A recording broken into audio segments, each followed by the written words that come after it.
All right, folks. Gil, how are you? Good to see you. We ready to roll with roll call? Asher, you want to start with roll call down on your end? Yeah. I'll speak for Eglash. She's present. Exactly. Alton present. Foster present. Oral communications. Do we have any oral communications from members of the public? It appears we do not. Approval of the minutes. I assume everyone has read word for word the 18 pages of the minutes.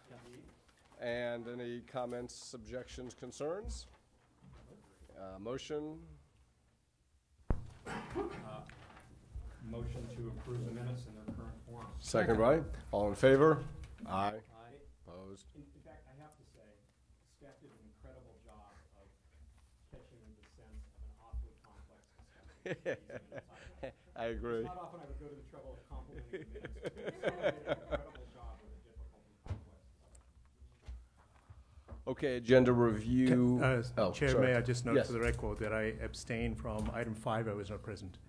That makes sense. So noted. Okay, next up is agenda review and revisions, and I assume tonight we don't have any proposed revisions, right? No one needs to move anything around. We're all good. Okay. Reports from commissioner meetings and events. Director Fong, I'm going to assume that you'll briefly mention, or Jane, the Northern California, the NTPA meeting. You should mention that you were there. Well, I was there, Okay. and Do you have 81 type obligations, or which one is it? I do. You just have to state, then you get reimbursed.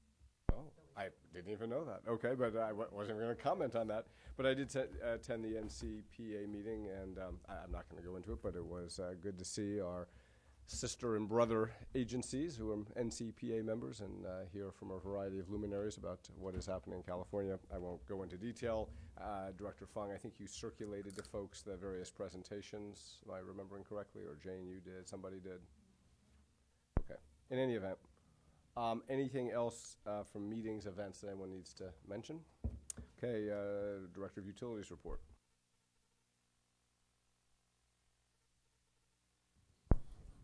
Thank you very much, Chair Foster. Valerie Fong, Utilities Director. I have a relatively short report this month. We had a number of community outreach events and workshops with utility staff personing the tables at a number of community events. The purpose is to raise awareness about utility safety issues, energy and water efficiency, as well as make sure customers understand the ongoing drought conditions. We were at the following events on September 9th, from gray water to green garden. This workshop taught residents the logistics of implementing a gray water system in their homes. There were 40 in attendance. September 25th, alternatives to lawn. The workshop introduced residents to water conserving lawn alternatives. Engagement was high among the 50 attendees throughout the presentation, and at least 20 plants were raffled off at the end of the class. Then on September 14th, sorry, these aren't in necessarily chronological order, there was an ice cream social. This was at the Midtown Community Association, and we were able to provide a number of outreach materials. There were approximately 300 folks in attendance. And then on September 28th, there was an emergency preparedness fair. And we had a table with giveaways, little returns, and a staff demonstration on how to access and shut off a gas meter in case of emergency. There were close to 400 residents attending. And then, as you all know, you reviewed our Munigas proposal, and you recommended to the council that they approve the staff's proposal. Finance Committee did the same. And the City Council approved the Munigas prepaid transaction on September 15th. When sufficient volumes have signed up with Munigas and when the market conditions are beneficial, Munigas will execute a prepay, including the city's entire gas needs. And that concludes my report. Okay, thank you. Unfinished business is the selection of potential topics for joint UAC council meeting. And Audrey, just so you know, we've decided that we were going to keep this on as sort of a rolling item to some extent so we can discuss it as necessary. And anyone can chime in with any thoughts they have at any time on any potential topic for discussion with the City Council. One topic I thought, this is a challenging one, I don't expect us to resolve it here, but I'm just going to throw it out, is we, at the NCPA meeting, I had an opportunity to chat with folks in the Alameda. What is their utility called, Val? What's their name? Okay. Where they have a utility commission, not advisory commission. So the staff at that utility goes to one place. They go to the utility commission and they're done. We have a fairly unusual structure here in Palo Alto in that our friends in the utility department have to go 3 places by and large. First to us, then to finance, then to the City Council, sometimes also to policy and services as well. And it does seem cumbersome. And I don't know that I have a solution to that. One intriguing idea that I threw out that turns out doesn't work is that you go to the Utility Advisory Commission, then you go to Finance, and then you're done. Turns out that's not okay. The way the City Council is set up, Finance can't be the last stop. But is there some idea that, gee, if it was a unanimous coming out of the UAC, could it go directly to the City Council or something like that? So it strikes me that might be something worth at least talking to the City Council about. It would probably be better if we had an idea of what we want to propose before we talk about it, but I think it's just something to keep in mind. As it is right now, it's sort of generally speaking, multiple months to get something through. So it's just worth thinking about. If anyone, yep, Commissioner Malton. I have not in recent years, say 5 years ago, spoke with a couple of council members about the Alameda model and was told in no uncertain terms, forget it. We are never going to give up our control over the utilities. So the Alameda model is not even worth bringing up. Maybe some other model is, but. So I'd say 2 things about that, and that may well be. What's interesting is the Alameda model is the commissioners are appointed by the City Council. Mm-hmm. So they do retain sort of control, although a little bit further. And I think also in Alameda, the City Council approves the budget. Is that correct? There's a utility commission that approves everything else, but not the budget. Is that correct, Director Fong? If memory serves me correctly, I actually do think the PUB may even approve rates. Right. Ultimately, the entire city budget, including the enterprise fund, is brought forward to the council, and the council does adopt the entire city budget.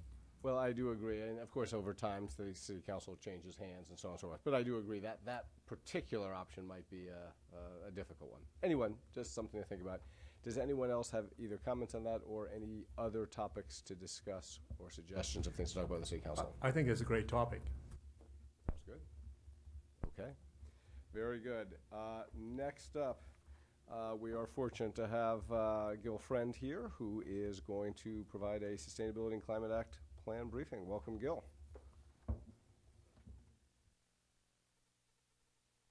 Thank you, Commissioner Foster. Good evening, Commissioners. I'm Gil Friend. I'm the city's Chief Sustainability Officer. I'm glad to be with you tonight.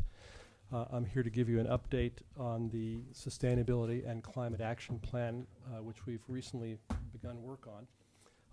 As you know, the city did a climate protection plan in 2007, one of the earliest of cities to do that. Set some very bold goals, which we exceeded, and then set higher goals, which we exceeded, and higher goals, which we exceeded again.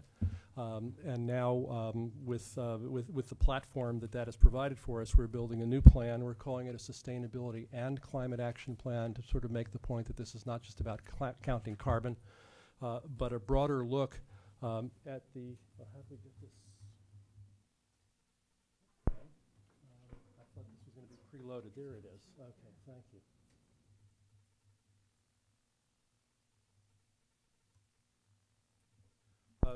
The question that I'm asking through all the work that I'm doing with the city is, what can one small city do to advance the sustainability revolution more broadly, and do it in ways that improve quality of life and build prosperity and enhance resilience for this city. So it's really a dual agenda: improve things here and do it in a way that continues the kind of leadership and beacon that we have been to other cities in the Bay Area and beyond. Was just with some international friends this morning who said, we were doing a lot of work in China, and said, in China there is one city under 100,000 in the world that people know about, and it's this one. So people watch us and look to what we're doing, so we have an opportunity to set an example there. One of the things that we've observed in the work since 2007 is that we've achieved some very big reductions in greenhouse gas emissions, about 34% against the 1990 baseline. This is really stunning, and I don't know if it's completely unprecedented, but it's certainly rare among American cities to see that kind of improvement. And you factor this against the California target of 80% reduction in greenhouse gas emissions by 2050. It's a notable achievement. It looks like it's a long part of the way there, and it is, but we got a ways to go.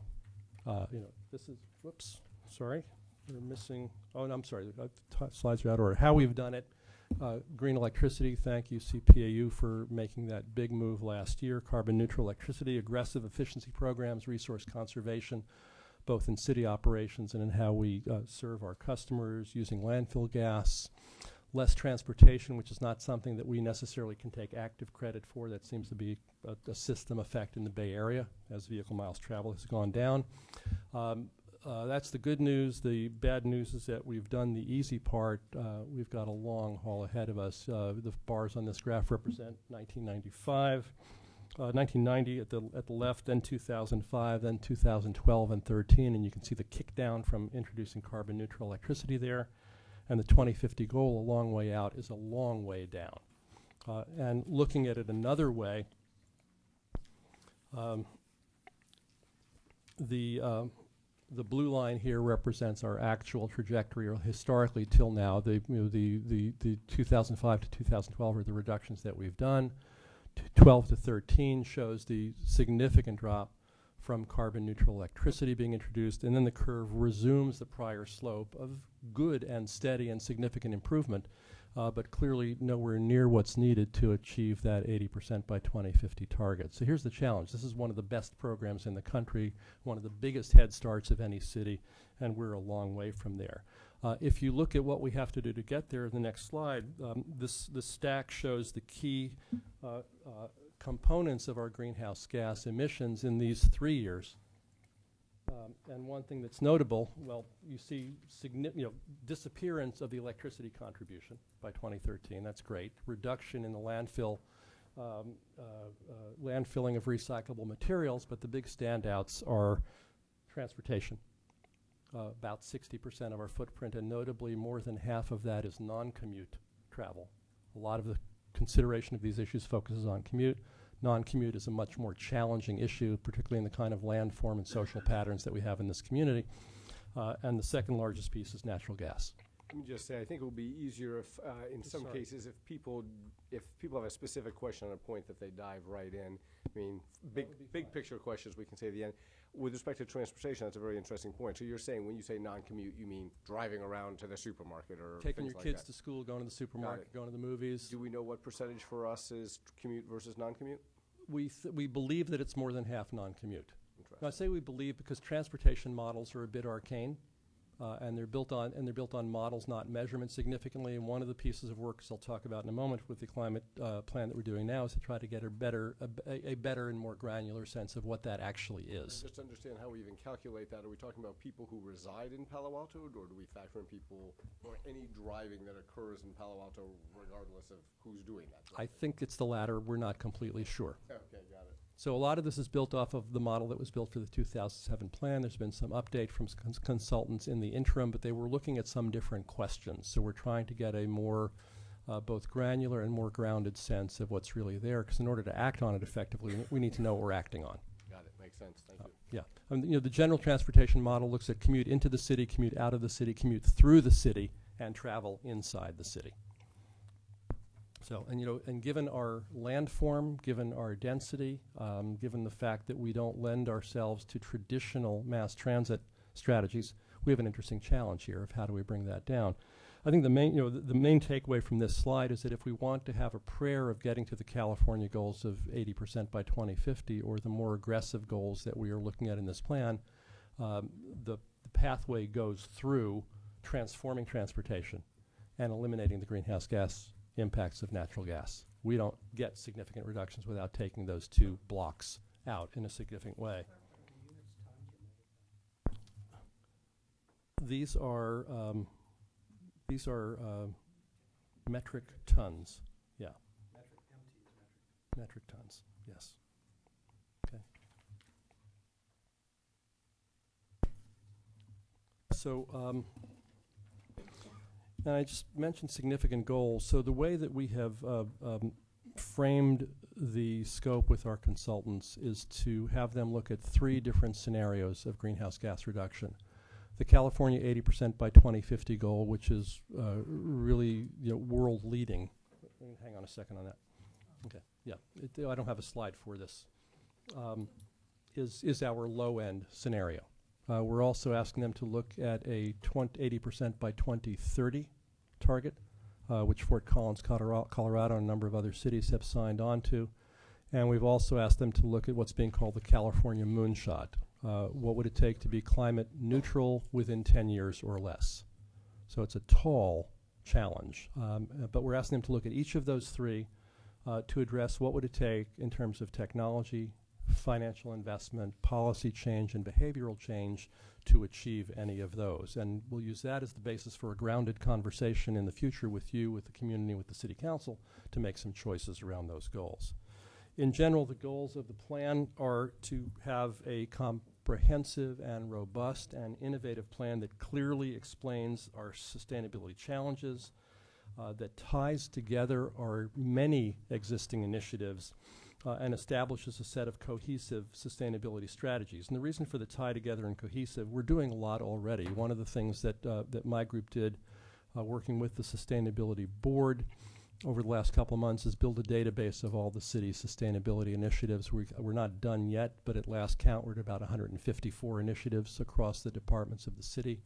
We've got these categorized by their primary resource impact, their maturity, their metrics, where they are in timelines. So we have trying to build a comprehensive view of what has always been very active but hasn't always been clearly assembled. And we're at the first meeting of the Sustainability Board that I had back in December, the board asked me to help build a coherent single story so we can bring all these pieces together into a common framework, common strategy, story that we can articulate to the community and that can make sense to people as an organizing frame for all this work. The questions that we really need to ask here is how good do we really want it to be? And how good is good enough? What would it take to get there? And in view of those requirements, what commitments are we prepared to make as policy setters and as members of the community to move toward there? We'd like to move beyond the abstract, let's lead the world, or let's do 80 by 50, or let's be carbon neutral, and figure out what does it take to do that, and are we prepared to make the investments and the commitments and the behavioral changes that it takes to get us there. The organizing frame for the conversation is organized around 3 domains.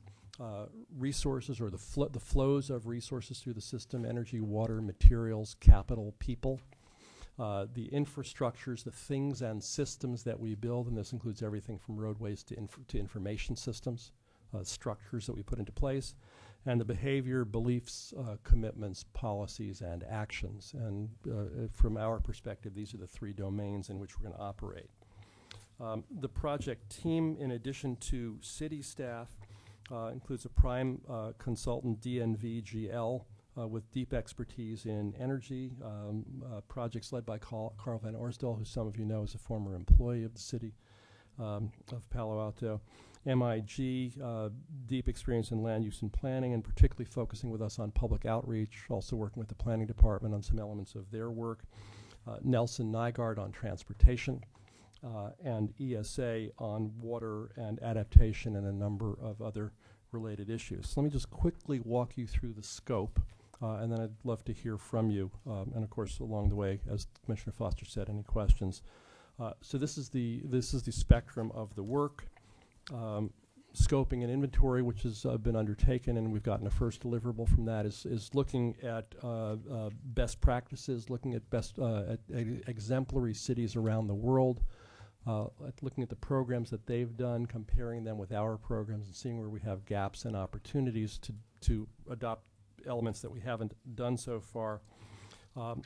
And they'll also be looking at recommendations, or making recommendations, to make our current greenhouse gas data collection and reporting processes more efficient and more timely, We currently do an annual report. It's typically issued about 3 or 4 months after the end of the year, which is good standard practice around the country. But this is reporting on data that's being, emissions that are being generated every month. And so we're wondering, are there ways to have more timely reporting that also takes less staff time, less of a burden on the headcount in the various departments that contribute to this. Transportation analysis, as I mentioned before, will be looking at the existing models, trying to understand them better and providing recommendations for adjustment to that model. Because our need from climate planning is a somewhat different need than transportation planners and the planning department has around those issues. Just interject, just in theory, what kind, provide recommendations for adjustment to the travel demand model. Like, what does that mean? Well, it's to get to the question that you asked before, Commissioner, of how do we understand where these emissions are being generated? Where are our points of leverage? Absent that, we're sort of shooting in the dark with, with recommendations. Okay. I mentioned before that we'll develop 3 initial scenarios as a way to organize the development of the strategy here. Today we held the first design charrette facilitated for us by the folks from Rocky Mountain Institute, which looked an intensive day with about 35 people diving deep into some of these questions. And one of the things that RMI suggested that we do is despite these 3 strategies, is focus on the moonshot. Because that will give us the clearer view. In terms of what we have to do, those options will all be on the table. And then the question of how quickly do we stage them? Do we go for 10-year headlong rush? Do we go for a 15-year process, 35-year process? Becomes a secondary consideration. It was a very, very rich day. Several director and deputy director and some of the CPAU staff were there with us. We'll have, I don't have reports out substantively for you today except to say high quality of work, deep questions. Many of the things that people recommended we're already doing. Most notably, just about everything that people recommended, somebody's doing. So it puts a different perspective on the notion of the moonshot. When I started talking about this with staff and others, people said, wow, that's pretty extreme. Are you crazy? How could we possibly do that? Well, every element that it would take is being done somewhere. It's not that we need new inventions or technologies that we haven't thought of yet to do that. It's a question of organizing the pieces in an effective way that's implementable and financially viable and will work here. I must admit that the phrase California moonshot doesn't register with me. Is this a state initiative it's not that I should be familiar with? It's not a state initiative. It's an initiative out of an NGO called the World Business Academy based here on the peninsula. Working with Lieutenant Governor Newsom and a number of others, they've raised this challenge. We thought that was an interesting frame to wrap around what we're trying to do. And what we're really trying to do with that is create an innovation space. I don't know if ultimately we'll be able to do 100% emissions reductions by 2025 or that we will necessarily want to. What I do know is that if we ask that question, we're going to see different opportunities than if we approach it focused on 80 by 50. You sort of, you find what you're looking for. So I want to surface as much innovation as possible and then let us have a grounded conversation to make the decisions that we as a community decide to make about where to go. Bless you. With those scenarios roughed out, the consultants will build the implementation strategies. What will it actually take to deliver on each of those goals? Again, looking at technology, finance, policy, and behavior with a phased approach to implement that and then turn that into a roadmap that looks year by year on each of those scenarios. What would it actually take? What would have to be done by whom, in what sequence, in what time frame? To push the envelope with what I imagine will be both aggressive and achievable strategies that will, again, come back to you, community and council, for discussion. Included in this will be looking at financing options, including what we're thinking of as different ways of working with money, financial innovation, financial engineering, in addition to the kind of incentive programs that we've done. How do you invest and pay for these programs? You meaning us as a city government, but also the businesses in the community, the residents, the entrepreneurs that may step forward with innovations that could help build on the challenges that we put forward. And I think there's significant opportunities for CPAU in that area, building on the kind of things that we've done with financial leverage that has driven the changes that we've done so far. A critical component, of course, is public engagement. This needs to coordinate with the comprehensive plan, moving in parallel to our efforts, and in fact, in many ways, guiding the timeline that we're operating under. We have just received the public engagement strategy from the consultants. We'll be reviewing that in the next week and then starting to bring that out more broadly into the community.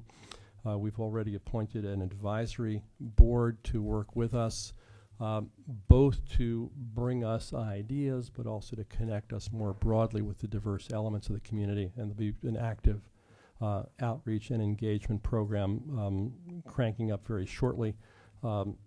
And my goal there very clearly is not just to bring ideas to the community for their vetting, but to invite the input and creativity of this remarkable community to bring ideas in of things that we haven't thought of or that people can do. As I mentioned, we'll be a bit of cutoff there, coordinating with the comprehensive plan. So that the findings that we generate with the Sustainability and Climate Action Plan can inform the comprehensive plan, really to ensure that the comp plan doesn't make decisions that lock out critical sustainability strategies. And then finally, there'll be a variety of clear and engaging public-facing presentations. Coffee table book might be one, PowerPoints. We don't know how fancy we'll get beyond that. We're looking also at some online and phone-based engagement tools to try to get beyond the several dozen people that come to meetings into a much wider reach across the community. One of these online tools, not sure it's the one we're going to use, but one of them used by the city of Malibu on some of their planning issues had several thousand people participating in an ongoing dialogue online with structured voting and identification of options and sifting. So whether it's that specifically or not, we want to have a broader conversation that engages more people in this process. Some critical elements in the timeline. I'm not going to read through each of these. I'll let you see those here. But basically, we expect to see a draft roadmap, I think most notably a draft roadmap right around the early part of next year, and are planning to do a study session with the City Council and a date to be selected probably in December. And so again, back to the questions that I raised before, we're hoping that the Climate and Sustainability Action Plan enables a discussion around questions like these. How good is good enough for us? What would it take to get there? In view of those requirements, what commitments do we choose to make as a community, both to improve the quality of life here and continue our contribution as a beacon of innovation to other cities? So with that, I would love to hear your thoughts, your questions, your advice and guidance to us. Thank you very much for the presentation. I'll turn it over to my colleagues for questions. Commissioner Agbash. Thanks, Gil. Very nice. Thank you. How big's your staff in your budget? You're looking at my staff at That's the moment. I work with a sustainability board that includes directors of about a dozen departments from the city and draw on their staff on an as-needed basis. We've just put out an offer for positions. We're hiring one additional equivalent.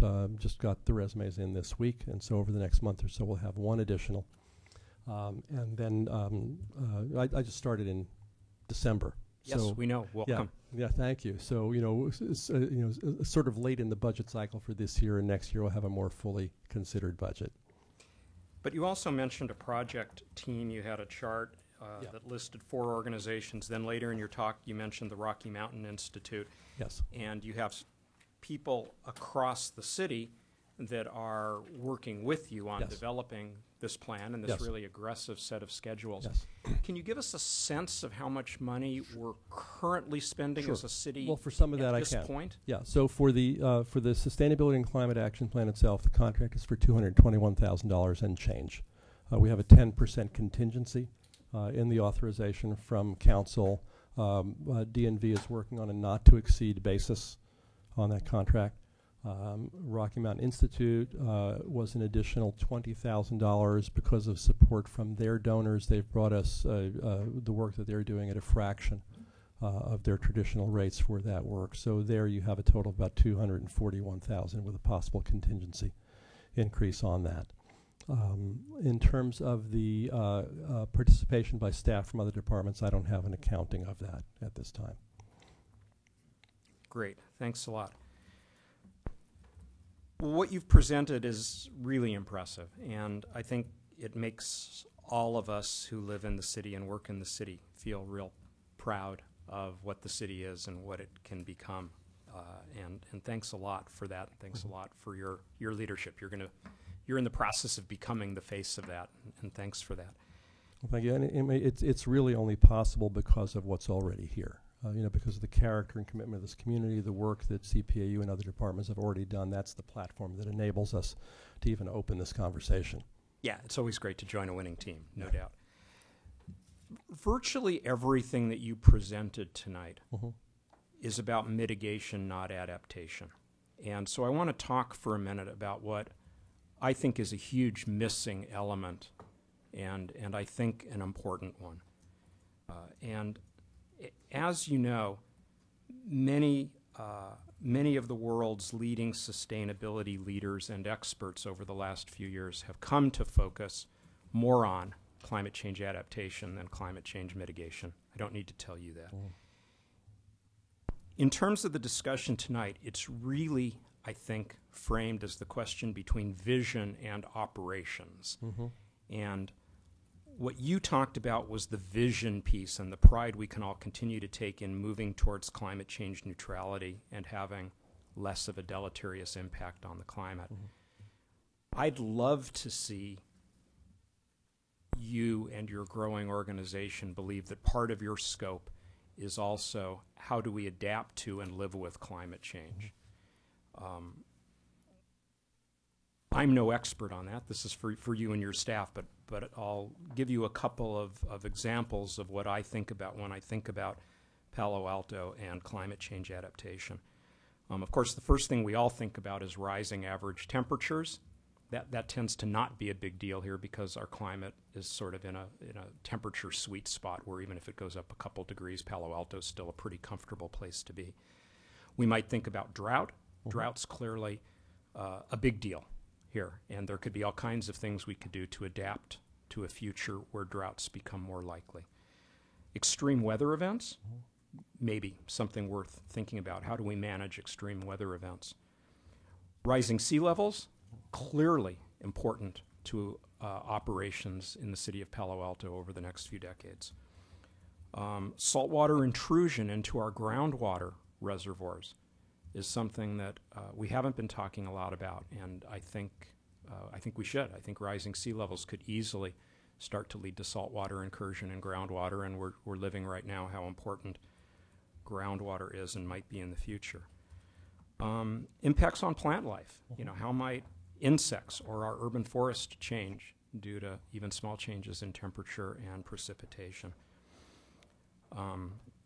So while I'm really pleased with what you're doing, I have this feeling that it's only half of the pie, or in any case, only a portion, maybe more than half, but in any case, only a portion of the pie that I would love to see included in your work as Chief Sustainability Officer.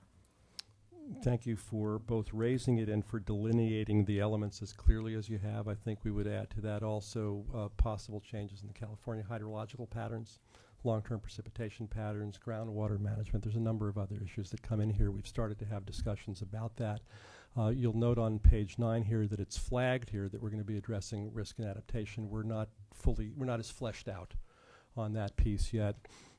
We have applied for the 100 Resilient Cities program of the Rockefeller Foundation, which, as you know, last year picked 3 Bay Area cities as some of their first targets, and starting to think about how do we build a more structured approach to that issue in combination with this. So thank you for raising that, and we'll do more on that. Yeah, thanks for your comments, and no doubt the example that you just shared is the single most important one. The biggest reservoir in California isn't a conventional reservoir. It's the precipitation that falls as snow in the Sierras. And if that starts falling as rain, we're going to discover that we don't have the robust water system in this state that we think we do.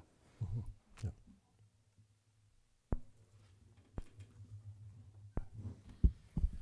Thanks for a very inspiring presentation, and it's wonderful to be part of a city where we have a person with your charge.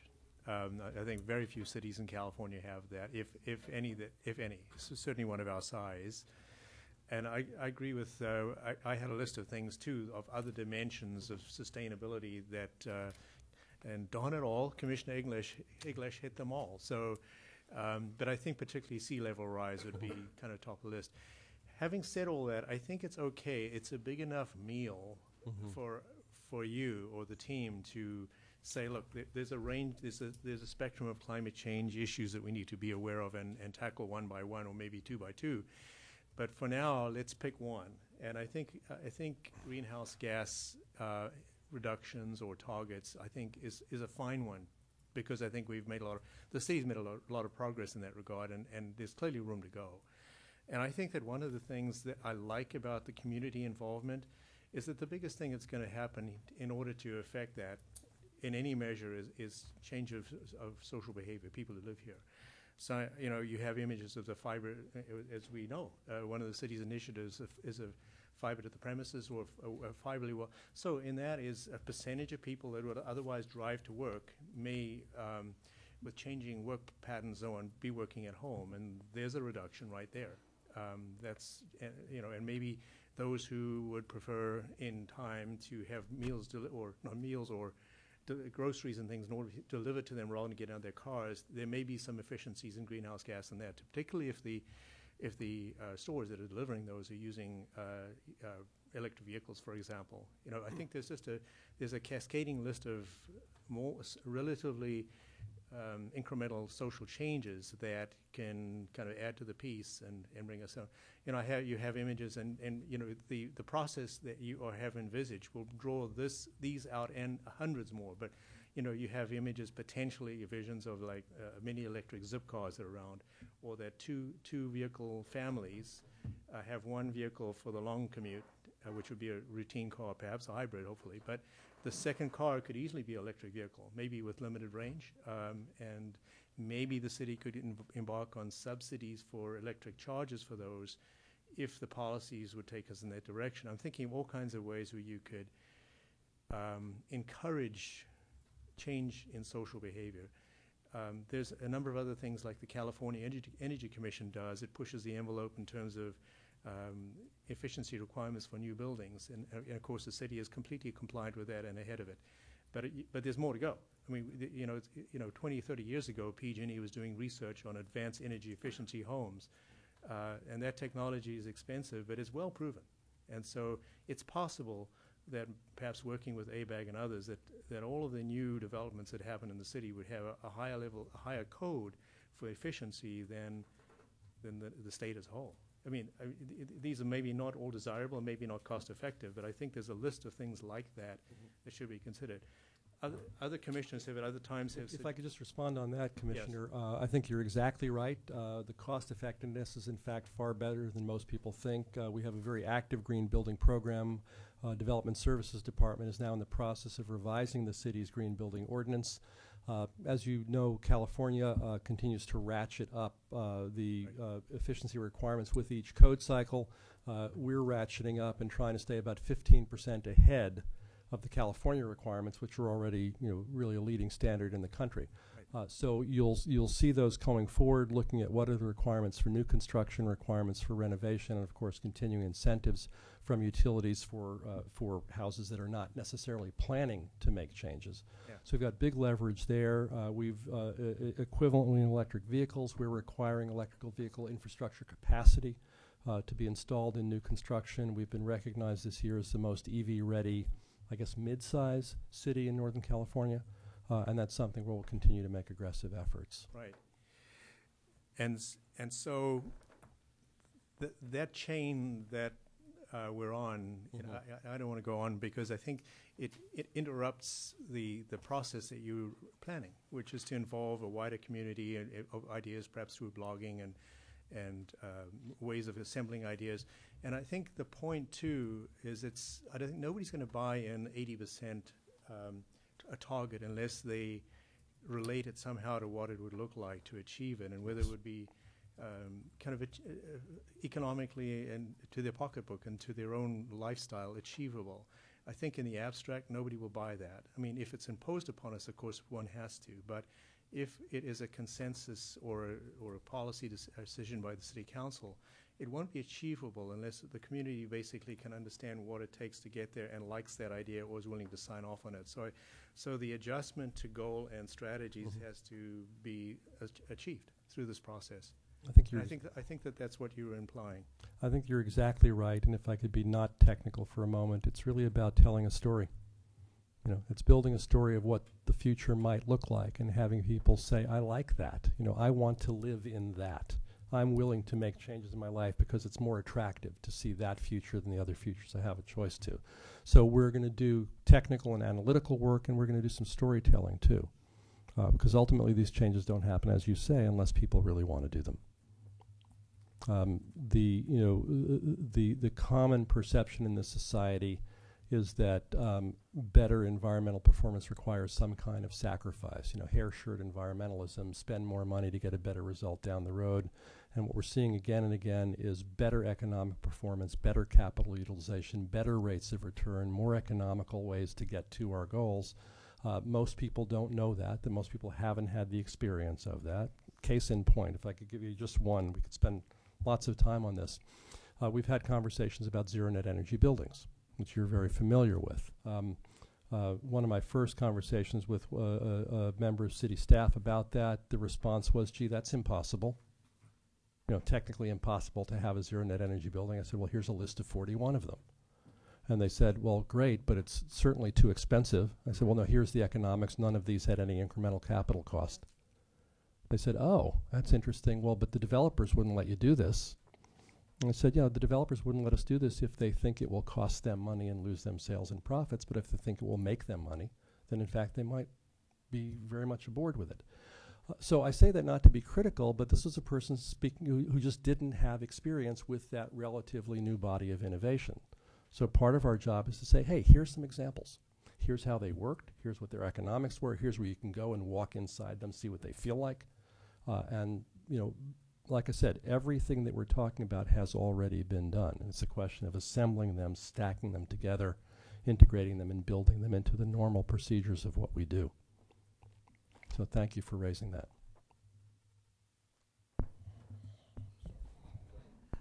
Thank you again. Just one quick question. Have you contemplated how to build sustainability into the city budget, into the budget process? I mean, for example, bringing integrated bottom line principles into the budget or other sustainability metrics, because, you know, what I've noticed in the years I've spent on this commission is that at the end of the day, a lot of what we do in the city is driven by the budget.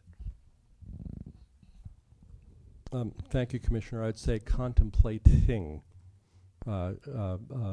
Yeah, it's very much in mind. I don't have any proposals to make on that yet, but I agree with you on the importance of that. The City Council is already on record asking us to look at life cycle costing to understand full cost of the investments we make. We, like most other jurisdictions, don't have a good way of understanding the external costs. But we've been talking with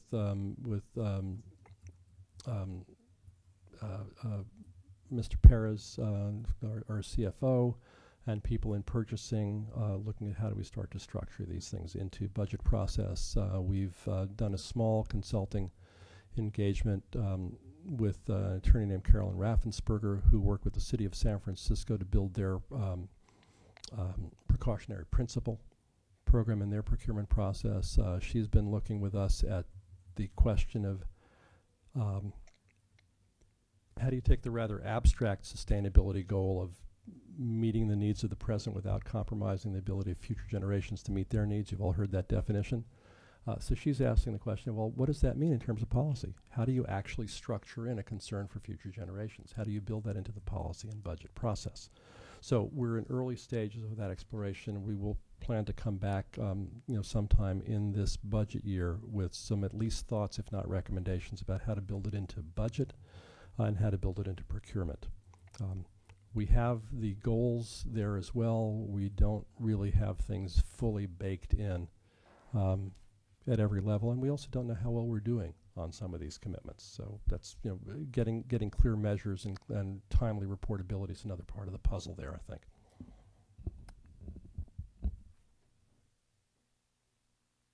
A couple things on my side. First, let me just, to get down in the weeds slightly, you said you are hiring someone in your department? Yes. As in one will become two. Is there a job description posted somewhere if we want to forward it people's way? Can we do so? The position's already closed. It closed Monday. So thank you for the offer. But too late. I've got 135 applications to sift through. So I think and some of them actually look awesome. So I think we'll be fine there. But thank you. I look forward to hearing who you eventually hire. Second point, a number of major cities around the United States have implemented energy benchmarking. That is to say, for commercial buildings, those buildings report on their energy use. Yes. It has a number of advantages. It allows building owners to understand how they stack up against other buildings, understands potential tenants to understand the energy bills they may be facing. Until recently, no small city in the United States had implemented a similar program, although Cambridge, Massachusetts apparently just did so quite recently. What are the any future thoughts on something like that in Palo Alto? Not just future thoughts, Commissioner. It's in motion. Development Services Director Peter Pernijot has been leading on that. I think there's a contract either being let or about to be let to do a commercial energy benchmarking pilot here in the city. Fabulous. So that will come. I share your sense of the value of that kind of work. Fabulous. I hate to think that we'd leave Cambridge, Massachusetts all by themselves. Couldn't have that. Like that. That's good to know. And then just one other point. I think it was very helpful for you to come this evening and share your thoughts, this presentation, take some questions. I personally would love to see you come at least annually, and I could actually argue for twice a year. I'd probably defer to you as to how much time you want to spend at City Hall on Wednesday evenings. If any of my colleagues want to weigh in on this, I'm pretty confident they probably agree. And I'd probably leave it in your discretion as to whether you think it's a once a year or twice a year kind of thing. Director Fong, I'm sure you'll be thrilled to have Gil come and visit us once or twice a year. Sounds good. I'll take that as a yes. So please do come back and see us. Thanks very much. I will. Thank you very much. You bet.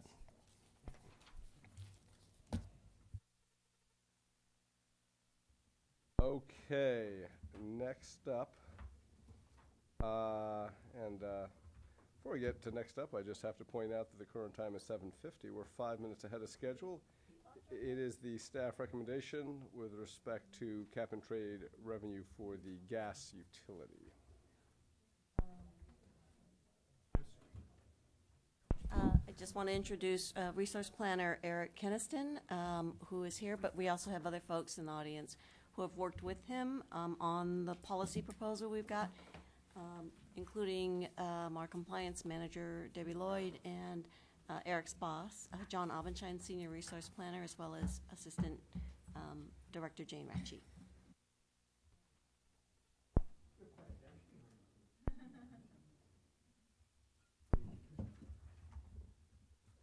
Good evening, Commissioners. So tonight we're bringing before you the amendments, modifications to the existing cap and trade policy on the use of freely allocated allowances from the ARB, as well as suggested rate changes to deal with the costs of the upcoming gas cap and trade program in California.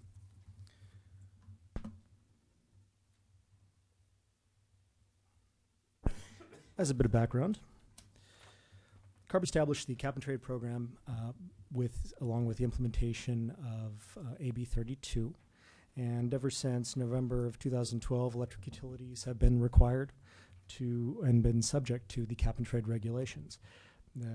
With the electric side, compliance obligations rest with greenhouse gas emitting generators and those types of folks. The In Palo Alto, being as we're primarily heavily hydro related, we don't usually have a compliance obligation. It is possible that we could if we were to import electricity from outside the state, but generally we do not. Now, we are allocated free allowances from CARB, and those allowances must be used to either deal with compliance obligations, should we have any, or they must be sold in the auctions that the state holds.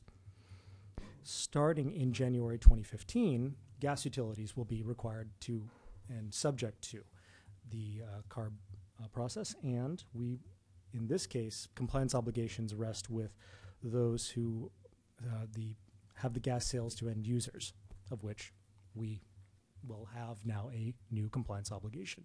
This is a new process for us. This puts us into actually having to having to buy allowance and compliance instruments from the auction market. In the gas case, we will also be allocated free allowances, but likely not enough to actually meet our total compliance obligation.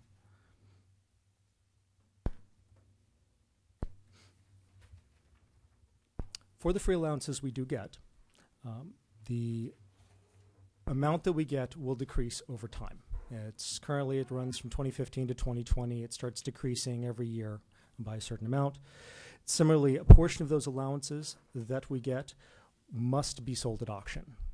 To start with, there's a minimum 25% of them must be sold at auction, and that eventually by 2020 increases to 50% of them.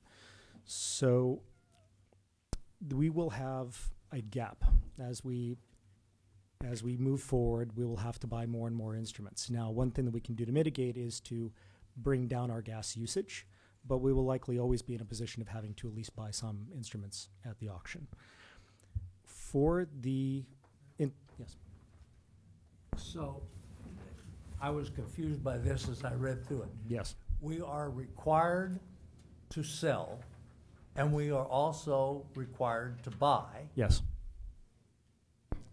Why don't you net that out? Why can't you net that out? That was when they were originally talking about it, that was a thought that they wanted to just have a net process, but that was voted down. And the current process as it stands, we have to sell and we have to buy. It passes on the cost to customers. That way you get to see it when it goes forth. If it was just a net, it'd be a small amount, but you have to, the way that they wanted it to be is that you would see the cost coming forth, and then also you would have proceeds from the sales to be used.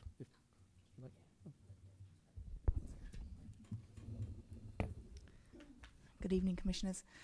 Debbie Lloyd, Utilities Compliance Manager. So while these regulations were being formed, I was actually still working in the Resource Management Division and was sat down a lot of the time with the CARB staff as this was being discussed. So the CARB wants, they want to see some price signal going through to the customers. And the way they do that basically is to require us, to put us in a position that we have to go out in the market and buy it and then pass that cost on to our customers. At the same time, they want to mitigate the economic impact to the customers. So we have those allowances that we sell in the auction, and we can then use that revenue to the benefit of our customers. So Eric will be going into more detail on that, but it could be to fund programs or it could be in the form of a rebate. But the reason they're giving it to us in one hand and making us sell it in the on the other is to force us into the market to buy and to pass that cost through to the customers so that they see it. And Debbie, why didn't they do that for our electric obligations? So with the electric obligation, it's basically where is the point of compliance, and well, there's SB1 and RPS, yes. Yeah. So on the electric side, we already we're seeing costs.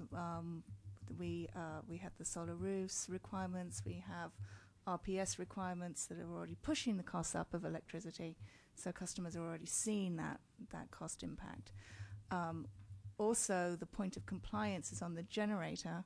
So when we're out in the market buying generation, our costs have increased because the generators are passing it through in the market. They're not, they're not swallowing it. They're passing it on as they sell the generation. So it's already been passed through in the electric, and this was the mechanism to pass through some kind of price signal for the gas customers.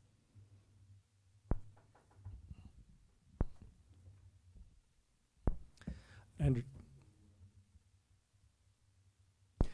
I understand it is a bit of a confusing concept, so we put together a hypothetical example to show you how it works. Here. Use the arrow keys. So here we go. We used an estimated gas purchases about 31 million therms per year. That translates to roughly a carbon dioxide equivalent of about 165,000 metric tons per year. For every metric ton that we are, as part of our compliance obligation, we have to buy an instrument for. So the two are equivalent. Our allowance allocation that we get, say hypothetically, we'll say first year 160,000, less than what our obligation will be. Like I said, minimum that we have to sell is 25% of that free allowance allocation, leaving us with 120,000 instruments to be used for compliance. We would have to go out and buy 45,000.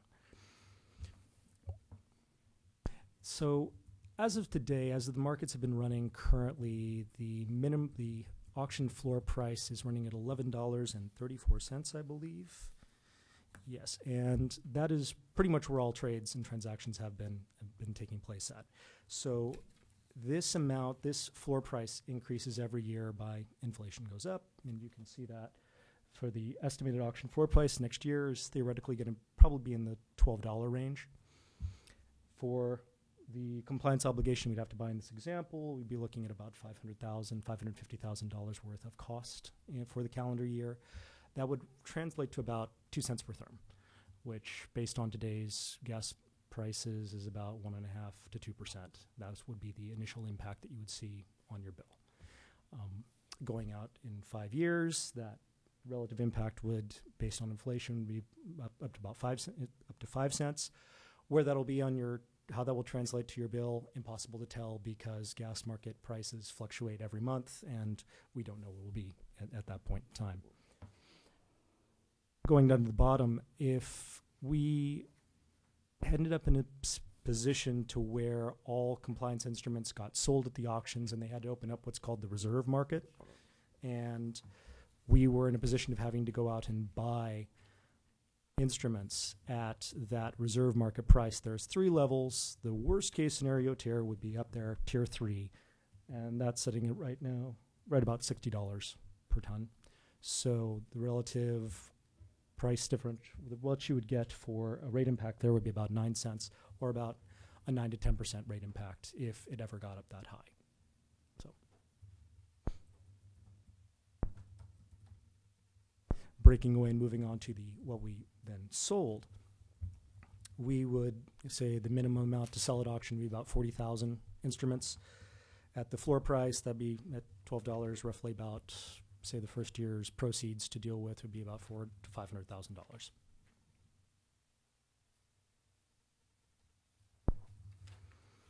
Now, what we must use those allowance revenues for is what the policy that we're bringing before you tonight states.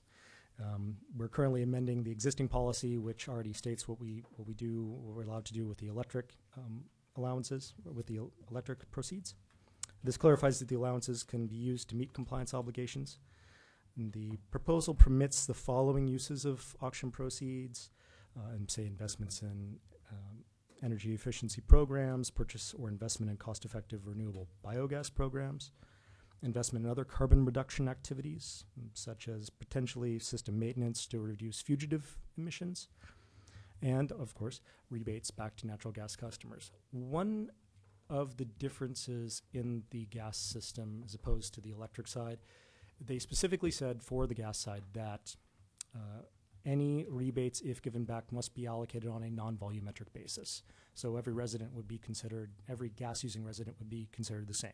Someone who uses 100 therms or only 1. Doesn't matter.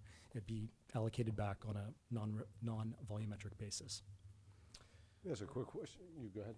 Does that mean Yes, so if everyone, Non-volumetric, all that says you can't do it on volume. You could have another way of doing it. we could discuss other potential ways of doing it, but for residents, if everyone, it would be $5 to everyone. That's generally how it's construed, is that you don't want to give the money back in such a way as to penalize or to profit somebody based on their gas usage. So So, is residential and commercial treated the same? how we would go about doing and giving in developing the proceeds is a discussion that we can have if and when we decide to go down that. Debbie's back. I'm just thinking about the huge commercial. I don't know who our biggest commercial gas user is, but I'm sure he uses more than most residents. So a little bit more history on this.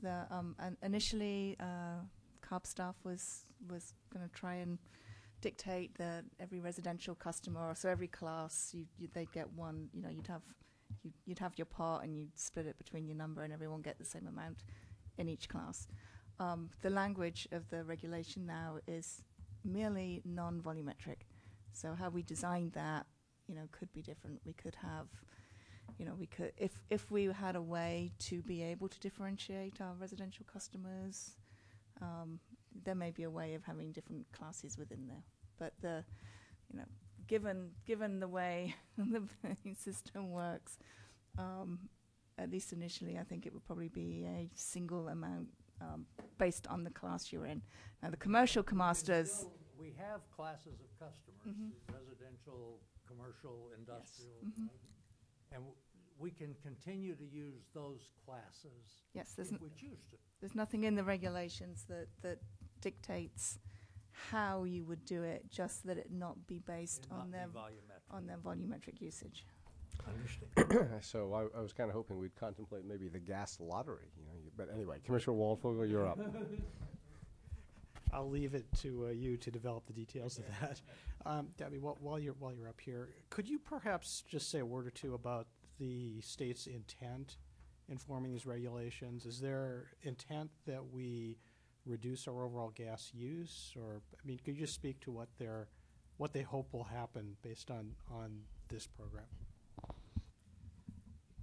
Well, so the state program is basically, their intent is AB 32, and so right now what they're on is that reduction, the 2020 reduction that they are trying to achieve. There's been by 20, reducing greenhouse gases overall, and natural gas will be now. So now the cap is one component of AB 32. There are other components of AB 32 to, the specific regulations to try and reduce greenhouse gases. The cap and trade, it's the two parts. There's the cap, so there's a declining cap. So they've designed that cap to decline to reach the 2020 goal. And then the trade part, the concept of that is everyone who's under that cap, those that can economically reduce, maybe at a faster rate, will then have allowances to trade with other industries that don't have as many options or many economic options. So If we modeled what would happen to the economics of the gas system if we were to reduce gas usage at the rate that's contemplated by the reduction rate in our allowances. I didn't see that in Eric's model.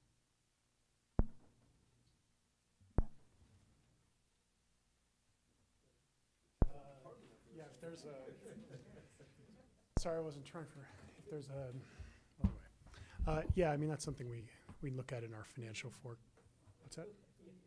Sorry, I'm John Abenshine, Senior Resource Planner with the Resource Management Division.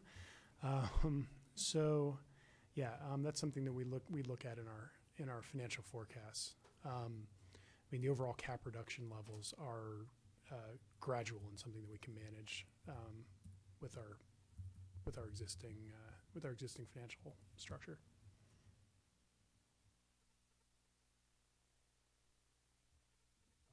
Asher, are you done? In the 4 sub-bullets we have there on what we can use these proceeds for, and it's maybe a similar point to maybe where Commissioner Walpole was going. Is there any particular reason why one of those sub-bullets, or a fifth sub-bullet, couldn't be about using the funds to pursue or push forward on fuel switching? In other words, getting people off of natural gas and onto our carbon-free electricity. This policy is not all-inclusive. It's not meant to rule anything out. It's also not meant to rule anything in. It's a broad, overarching piece. So would you say then that I'm just trying to figure out which one it would. It's not part of energy efficiency. It's not purchase investment. Is it the number 3, investment in other carbon reduction activities? So you would incorporate fuel switching, basically getting people off of natural gas and onto electricity as part of that.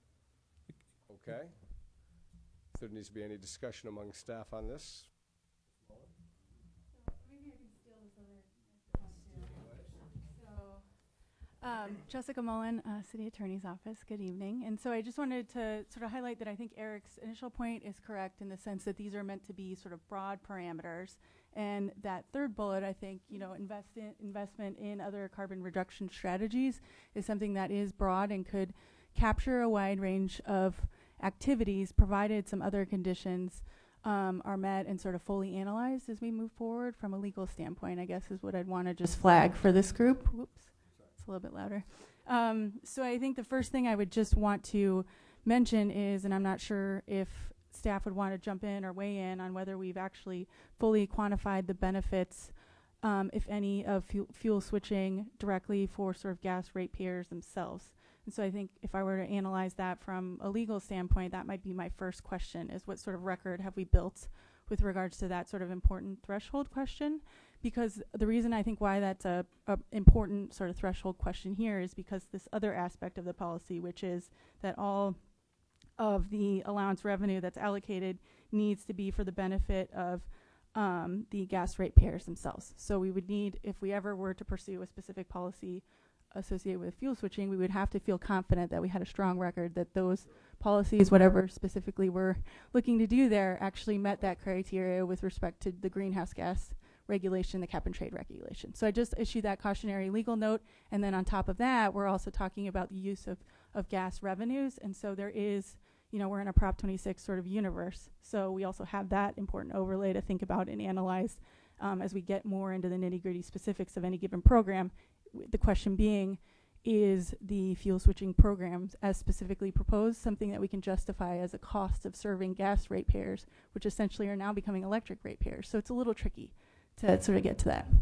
So I'll chime in with a couple of thoughts on that. Thank you. That's very helpful. If I understand the policy objectives of all of this, as well as the financial incentives, it strikes me, unless I'm mistaken, that our allowances, free allowances, are going to decrease as the years go by. So if we do not reduce our use of natural gas, our costs are going up. correct. So I assume it does benefit our natural gas customers if we reduce use and thus have to buy fewer allowances. Would that be safe to say? Yeah, rate, If I'm a customer, I don't like rates going up. And also, I'd say that our natural... So you understand my remark, right? Because you have fewer and fewer units you're selling, so customers' rates go up. Right, but Because we're you've buying less. switched them up. You're Because our buying fewer distribution allowances, charges so are higher, you're saying? yeah. I mean, Right. what swamps what? Which Right, price right, you costs got- more? Yep, I understand. And, of course, our gas customers would also be our electric customers. They are not different people, but you can, whether legally they're viewed as differently. So out of curiosity, I assume what we're saying here in these 4 sub-bullets is not that we will use the funds for all of those things. It's that we could use the funds for one or more of them in an exact way to be defined. That is correct. And thus, I would assume there would be no problem with adding a 5th bullet that spells out that we would consider using it for fuel switching costs. With the understanding that if the city's attorney's office, for example, decided that we couldn't do so, then we wouldn't do so. Ms. Mullen's looking pained. Ms. Mullen? So, I think the cautionary note I think that I would make here is that I do feel that we've the 4 options you have here are broad, and I think that third bullet could potentially accommodate something that would reduce carbon emissions, such as fuel switching, if it met sort of those other obligations of benefiting gas ratepayers specifically. I think were we to add a discrete bullet suggesting that fuel switching more generally was acceptable, I would recommend that we do a little bit of additional legal analysis given the complex cap and trade regulations and Prop 26 regulations if we wanted to kind of get into the nitty gritty. And staff may be able to help me out on this too in terms of how long we have between now and when we need to participate in auctions. I know we're sort of setting this policy now, but I think we do have a little bit of lead time before we are actually bringing the allowance revenue in where we'd be using it to provide for that review. But I think the issues go far beyond the legal question. I think we're talking about something that grossly overstates and in fact perverts the whole intention of the legislature and what we're talking about here. The idea in putting a price on carbon was to do a better job of reflecting costs that were otherwise being socialized and ignored. And if that results in gas prices going up, then the legislature has achieved their goal. The idea then is that gas prices have moved closer to reflecting the true socialized cost of the carbon emissions. I think it's a huge and inappropriate leap from there to start talking about fuel switching. To me, this discussion isn't about fuel switching at all. This is about trying to put a price on carbon so as to reflect that. To me, there's just a whole slew of issues with fuel switching, and we can have the debate about the relative merits and disadvantages of fuel switching, but it doesn't seem to me that's what this is about, that's the legislature's intent, or that we're doing the gas or electric ratepayers of the city of Palo Alto any favors at all by using these funds to encourage fuel switching. So if we want to turn this into a discussion of the merits of fuel switching, that's fine with me, I suppose. But from where I sit, this has nothing to do with fuel switching, and that's a perversion of the intent and proper use here. Well, it's not equivocal. Commissioner Walter, were you going to say something?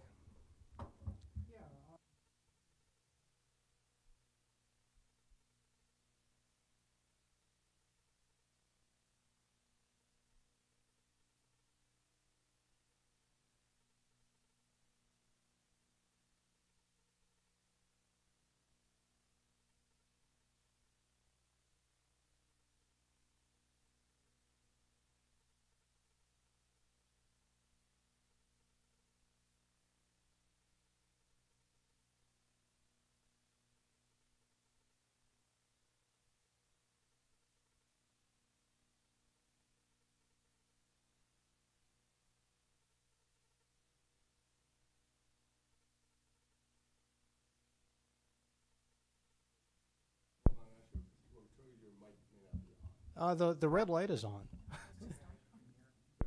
Sorry about that.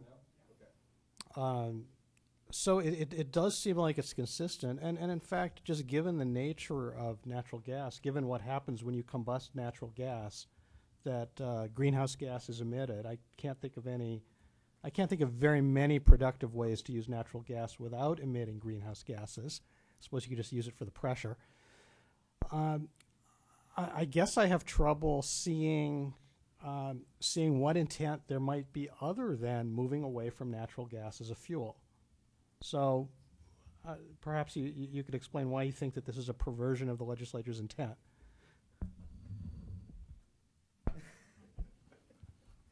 I'm struck by how complex the energy system is. I'm struck by the fact that even though we have a set of spreadsheets that shows that we have zero carbon electricity, in fact, we're drawing our electricity off of the grid of the western United States, and the western grid is far from carbon zero. So while no doubt by some measures we have zero carbon electricity in Palo Alto, by many very real measures we don't at all. We're It's as if we're putting zero carbon electricity into one end of a swimming pool that's getting plenty of carbon generating electricity, and then we're pulling our glasses of electricity out of the other end where it's all mixed together. So I think from that point of view, fuel switching is complicated. I think it's also complicated because while zero carbon sources may be better than natural gas is also better than alternatives, than certain alternatives like coal. And so again, I think the situation is complicated enough. To me, the thinking behind the carbon cap and trade is to put a price on carbon so that market forces and rational thinking can respond to price signals that come closer to reflecting the true socialized cost. Clearly at $12 we're not there yet, but at least we're moving in the right direction. And it strikes me as overstepping to say, you know, gee, that market price of carbon isn't providing enough of a signal, and so we're going to turn around and take some of the proceeds to go even further. It seems to me if as a city we want to debate the merits of fuel switching and discuss using utilities or city revenue to do that, we should have that discussion, but to me that's a separate discussion.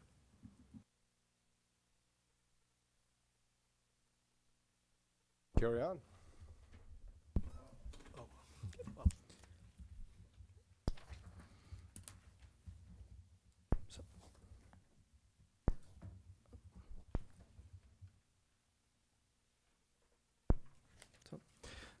To finish up policy discussion, it also outlines the all reporting that we must do to Council, UAC, and to CARB. Moving on to the proposed now, in order to pass and show these changes, the additional cost related to cap and trade, we are recommending adding a new rate component to the gas rate. So one new line item to reflect this cost of regulatory compliance. We would like it to be a pass-through cost, and that it would be updated potentially maybe quarterly based on auction market conditions, retail sales volumes, the quantity of compliance instruments that we have to buy. So it's going to be it's going to be a pass-through cost to customers. We wanted to call it out as a separate line item because we already have the existing commodity charge, which is one separate component. One additional change we wanted to make is currently there are the administration and transportation line items on your gas bill, you may have noticed. These were holdovers that we had to have back during the time of gas deregulation. It was possible that you could go out to a third-party supplier and buy your gas from a separate source. That has since gone away. So what we're suggesting here is a revenue neutral. We want to collapse those two rate components into the distribution component, simplify, clean things up.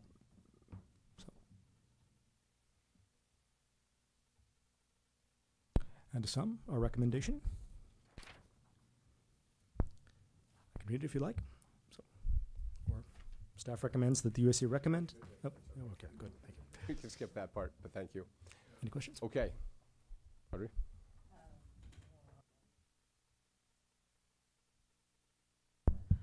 So thanks very much. I think, from my perspective, I think that what you've laid out makes perfect sense. It's, I think, that in my mind, pretty straightforward. I just had a few questions. One is, in the event that rebates are given to customers, where would that show up on their bills? Would it be through the same line item, or would it be through something else? Realistically, a rebate would come back as it would come back as a credit, as a line item specific credit on the bill. Yes. Okay. My think was just that it definitely deserves its own sort of call out for that. Yeah, so people see that too. A rebate to customers would not be able to really realistically be presented in any other way. It would be its own line item. Now, how it would be presented, but it would say that you miscellaneous credit, or we would let customers know that this is related to a gas rebate. Great. Secondly, and this may be a little bit of a broader question, but this brings to mind that as I think is commonly understood, there's not very many people who study their utility bills in extreme detail.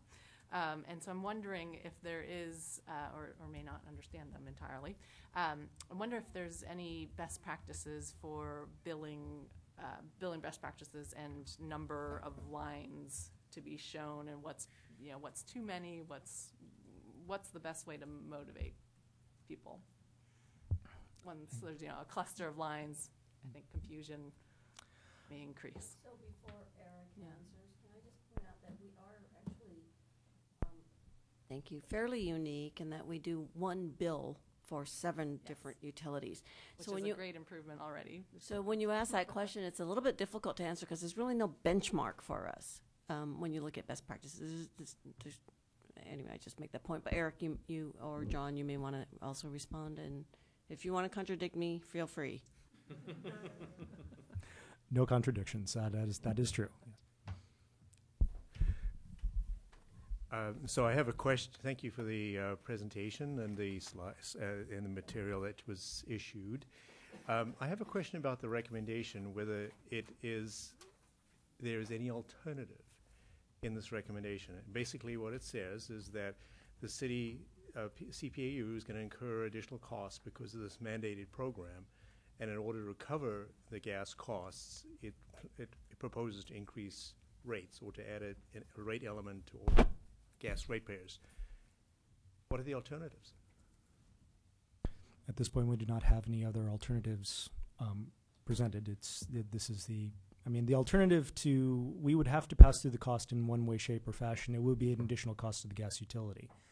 If we were to not have, as we have it here, it's the addition of a new line item, we would have to either include it within an existing line item, say the commodity cost, but in one way, shape, or fashion, the cost would have to be passed through onto customers. We pass through everything as it is, and it would probably come through on the commodity charge. We'd expand the definitions of that. So then I would maybe just observe that the decision you're asking us to, or recommendation you're asking us to make, is a very narrow one within the board. Essentially, we have to recover these costs from gas ratepayers. We can't pass them to electric ratepayers or to any other shape or form to other entities. So it's only a question whether we have a line item or we wrap it into a commodity charge. That's the discretion we have. Is that correct? I think that's true for that part of our recommendation. Remember that the bigger part of the recommendation that may seem a little bit more discretionary is those 4 items in there. You could say, we don't like any of those, we want the rebate only, that's it. So there's policy discussion you can have around that. So that is something you can do. Talk about. Okay, but that's not in the recommendation. I mean, it's fine to have that discussion, but we're only being asked to agree with the recommendation to do with recovery. Where's the part that has to do with recovery? It's number 1, the policy. Part of the document, yes. Yeah. Okay, but all I'm saying is if we support the recommendation, all that's telling you is fine, go forward to Finance Committee and to the City Council and say the Commission agrees that we should recover it as a line item. That's one part. But is that right? Are we approving the recommendation or are we approving the document? We're asking you to approve the policy and their changes to the rate schedules. Right. So that includes the full text of the attached. It includes by reference. this page. That lists. It includes in particular attachment This A. page, yes. Attachment A. Attachment A. Right. I think that's the crux. Okay, let me see if I can find it. Attachment A is the rate schedule. And actually, interestingly, if you read attachment A3. Okay, got it. All right, so that clarifies it. All right, so we are asked a broader question then. Okay, please. And so then I think the policy is broad enough. And I just have a preference around that, but that's not necessarily part of the recommendation. I think we should use the money to not return, as I felt about the electric equivalent, is not to take the money and just simply return it to ratepayers. I know it's fun to get that little credit on your account, and that's nice. Extra $40 or $50 at the end of the year or whatever. It's kind of cool. But I think that I'm agreeing with Commissioner Wolfogler, who's really saying that there's a big picture here. There's a program in mind, and I think that we should take that money and invest it for things that would improve our efficiency of gas usage overall. And this isn't the, we're not going to narrow down on this discussion now, but I just want to indicate my preference for those kinds of solutions. And I also have a follow-up question.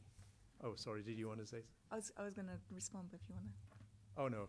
I was just hoping that at some point when you narrow down on the list of things that you might want to do in that regard, that you come back to us.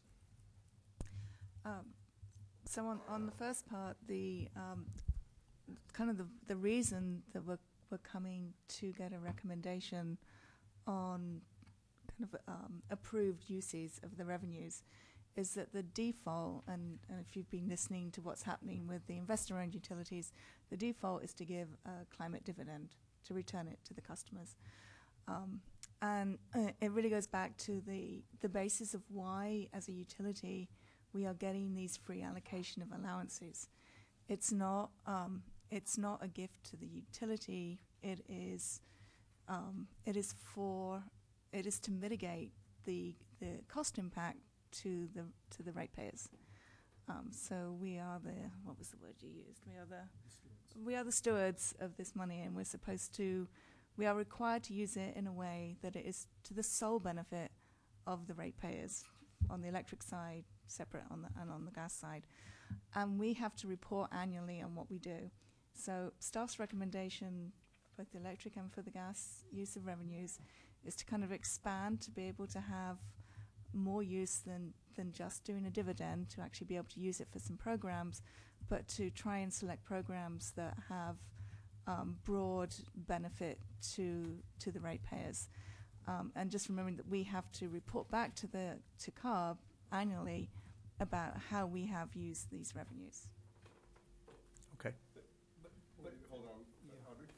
I just want to jump in, and I agree with my colleagues here. I think if we're naming our preferences, and I'd agree with you that my preference would be that it goes towards energy efficiency. And like you said, the utility is a steward of the allowance revenues for the customers, and I think efficiency is the best gift that keeps on giving. It's not just a straight gift back. I'd like to agree with all of my fellow commissioners as well on this.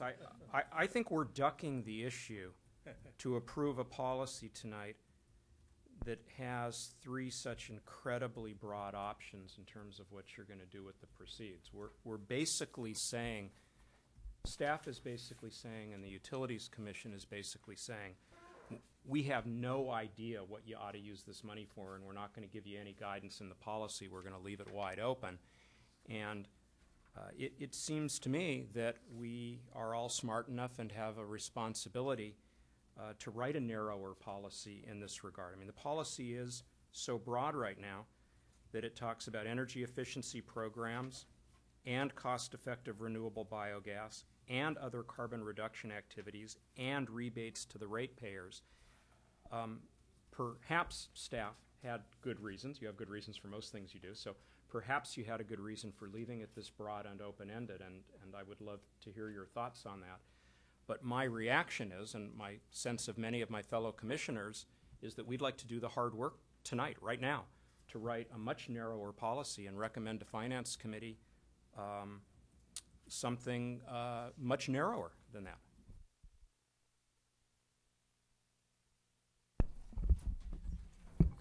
Thank you, Commissioner Eglash.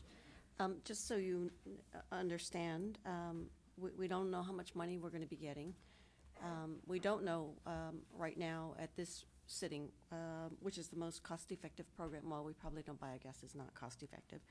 And so we do leave that open to make a decision as we go down the road and figure out how much money we really have, because sitting here right now, you can create a very narrow policy that's really not cost-effective, and that's kind of fraught with its own issues. But we didn't want to box ourselves for that very reason.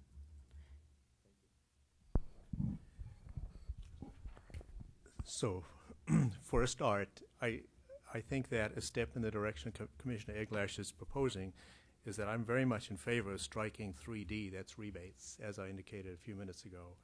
And I would, Are we required by law to have that? The one thing is, if we do that, we will come back. We will come back. We Who? will come back. We will not just implement. go for it. That's the one item we will not just implement. Oh, in other words, you'd come back to us before implementing a rebate. Correct, correct. So it's there on the list. Do you want to say something here? I'll let you. That we may be obligated to do that? Is that what you're suggesting? I think it's a choice that we shouldn't remove from the policy. And if you look at the policy on the first part of it, the electric one that was approved by you all, recommended by you all, and adopted by council, it includes that option for electric as well. And Can we just have them prioritize this? yeah, And you that'll could be the lowest prioritize it. That'll just be the lowest priority. But I just wanted to remind you too that we do show how the money has been spent annually. The allowance revenue, if you've noticed that in the quarterly report, we show how much was spent of the electric revenues for renewable energy, for energy efficiency, and I can't remember the third one. Carbon neutral. Oh, carbon neutral plan, yeah. So you do see how that's spent, but it's not, we're not asking you. That there's a parallelism, that we're now Oh, proposing yes. to deal Oh, with yes. gas the same way Oh, we're yes. dealing with electricity, so there's a very nice consistency. You're pointing out there's a very nice consistency that we're proposing to deal with gas the same way we've been dealing with electricity. I don't suppose we'd like to change a recommendation on electricity, would we? Sorry, I just, Jessica Mullen, City Attorney's Office. I just wanted to note that in Exhibit A to the last section there, Section 5, does expressly require us to bring back to any rebates for natural gas ratepayers proposed under the policy back for council approval.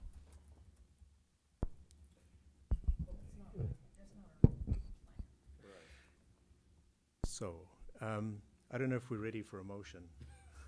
Sure, we're always ready for a motion. You know, I'll put it out there, and then we can debate some more, and then we'll eventually forget that I made a motion. I recommend we accept staff's recommendation, and in the policy preferences, note to the Finance Committee and City Council that Utility Advisory Commission would like to be involved in the selection or advising on selection of the actual strategies, and in particular, you shaking your head. No. In particular, UAC is not in favor at this point on item number 3D. There you are. So I'll second that so that we can get on with the discussion of it. Okay, Director Fung, you looked like you had a comment on that. Do you want to make a comment? Go ahead. So I would actually look to the city attorney, but I think what staff is looking for is a recommendation on a policy that would go, a recommendation for council to approve a policy. After that, staff implements things, and we will report back to you on how we implement it. In many regards, that is an operational issue. However, I'm very comfortable if you want to prioritize how you want these monies expended, with the caveat that, of course, you want us to do the most economic thing. Maybe you don't. You can also say that. That's just less clear to me. So wait, let me just chime in for a sec. There's something that's kind of not meshing in my mind. On the one hand, we've agreed this thing is so wide open, it's everything in the kitchen sink, pretty much. And there's sort of a point of coming back later, but you're saying, no, once this thing gets approved, then it just gets implemented, however. With the exception of rebate. So that, go ahead, Steve, what were you going to say? Well, unless you want to follow that thread. Yeah, I'll be honest, I'm quite supportive of that as is, but go ahead, Steve. So let me take a stab here. Is this going to be a substitute amendment? It's going to be a friendly right, amendment. I believe a friendly amendment. I see. We'll see. So it does occur to me, for building on the presentation we just got, that gas is different than electricity. The difference is that we've done a lot to reduce, arguably zero carbon emissions from electricity, and we are burning gas and we are producing CO2, as Commissioner Waldvogel has stressed. Thank you. So while parallelism between how we treat electricity and gas is nice, I do think there's this difference. We are burning gas. We are putting greenhouse gas emissions in the atmosphere as a result of the gas we're burning. I respect very much and appreciate staff's comments for the reason why perhaps this policy should be broad. I also respect the director's comments that a policy is different than implementation. So my proposed amendment, which I hope will be a friendly amendment, is to recommend approval as of the policy as presented, with the statement that we would like to give a preference for programs that reduce greenhouse gas emissions from gas utilization. I accept that.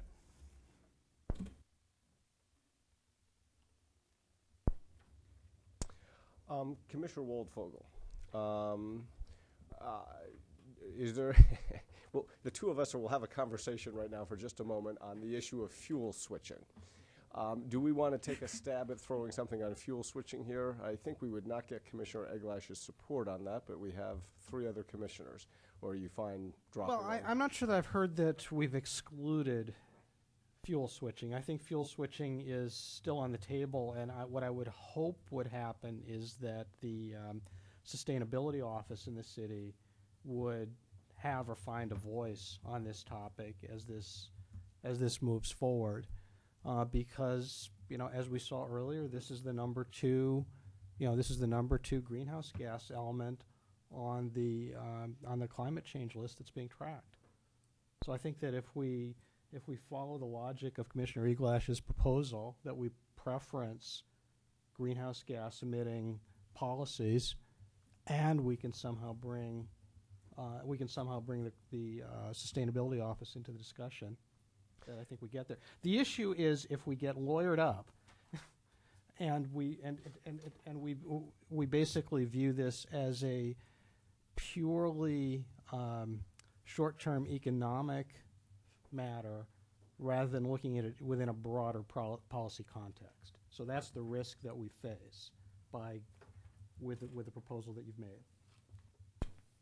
I'm sorry, say that the last clause of what you said? Well, if we view this, if we take a very narrow view of the law, that the only things that we can only do things in the sequence that we have built direct economic models around them, and we can't bring in the broader policy change, climate protection questions, if we can't build some kind of a model around climate protection, then what Commissioner Eglash proposed won't be implemented. So we just have to be mindful here that we're doing something that we're sending a message that can be received. I'm going to ask a question of clarification that I think I may need Ms. Mullins' help on, or others. In this memorandum we all have, on page 2, we have sort of a set of things that we're proposing to do, including our favorite 4-bullet thing here, right? That thing, that appears again sort of on page 4, but with different wording, I think, unless I'm mistaken. I don't know, maybe not. No, hold on a second. And then there's attachment A. Or exhibit A, which is the official one? If we adopt the staff's recommendation, it's attachment A. So well, that's kind of what I thought. So attachment A, and that's sort of a problem because I've been sort of focusing on page 2. So on exhibit A, point number 2, the following uses of the city's auction proceeds are permitted. That's the real deal. That's the electric one. Oh, sorry. Next one. Got it. Okay, got it. So there it is. So it's investment in other carbon reduction activities for the natural gas utility. I'm looking at 3C, of course, including system maintenance. So it's that one again where we think that fuel switching theoretically is incorporated in there. Is that correct? Was not excluded, and well, there's a slight difference. But I mean, but okay, Director Fong, go ahead. I do agree that it fits. I'll just say this, just from just being sort of the person who ultimately would have to implement any of this. I just, in the interest of full disclosure, will tell you that really looking at a program around fuel switching, what it costs, what it means, That's a large undertaking, which may not be completed within the first year's revenues from the cap and trade program. I just want to be honest with you. And so I don't know how much 400,000 would buy you in terms of fuel switching. We'd have to. Well, look how at long all is that. this policy supposed to last? Every year, unless you change it, as long as we have cap and trade revenues. And so putting it in here doesn't require that we Yeah, do that, it. I It just would wanted to be there. clear. I mean, I don't we know what put the it- expectation is that next year you're going to come back and you're going to tell us what you did with fuel switching. I just want to be honest that With a may- $400,000 Yeah, program, you're that- not doing a whole lot on fuel switching. Well, and I think we'd have to be very thoughtful about what that, what does a fuel switching program look like? Who gets the monies? How do you dispense it? What is it for? What was the economic cost benefit behind it? I mean, I don't have that right now, right? So I just want to be honest with you all. That doesn't mean that's not something we obviously are going to continue to look at. But just, I assure you that is broad enough, in my opinion, to incorporate that. It may not be a first-year implementation activity. I have no problem with that. Okay. Wait, Usher, what did you say? And just leaving it at that, or, I mean, because I would also be fine with I'm fine with including in C the words including fuel switching and including system. Yeah. It says including right now. It says including system maintenance or replacement to reduce fugitive gas emissions. Here's my point, folks. So last time when we actually created it, we went back and forth with CARB staff for the electric stuff, and it was hard to actually get a read on them as to whether or not that really comported with AB 32.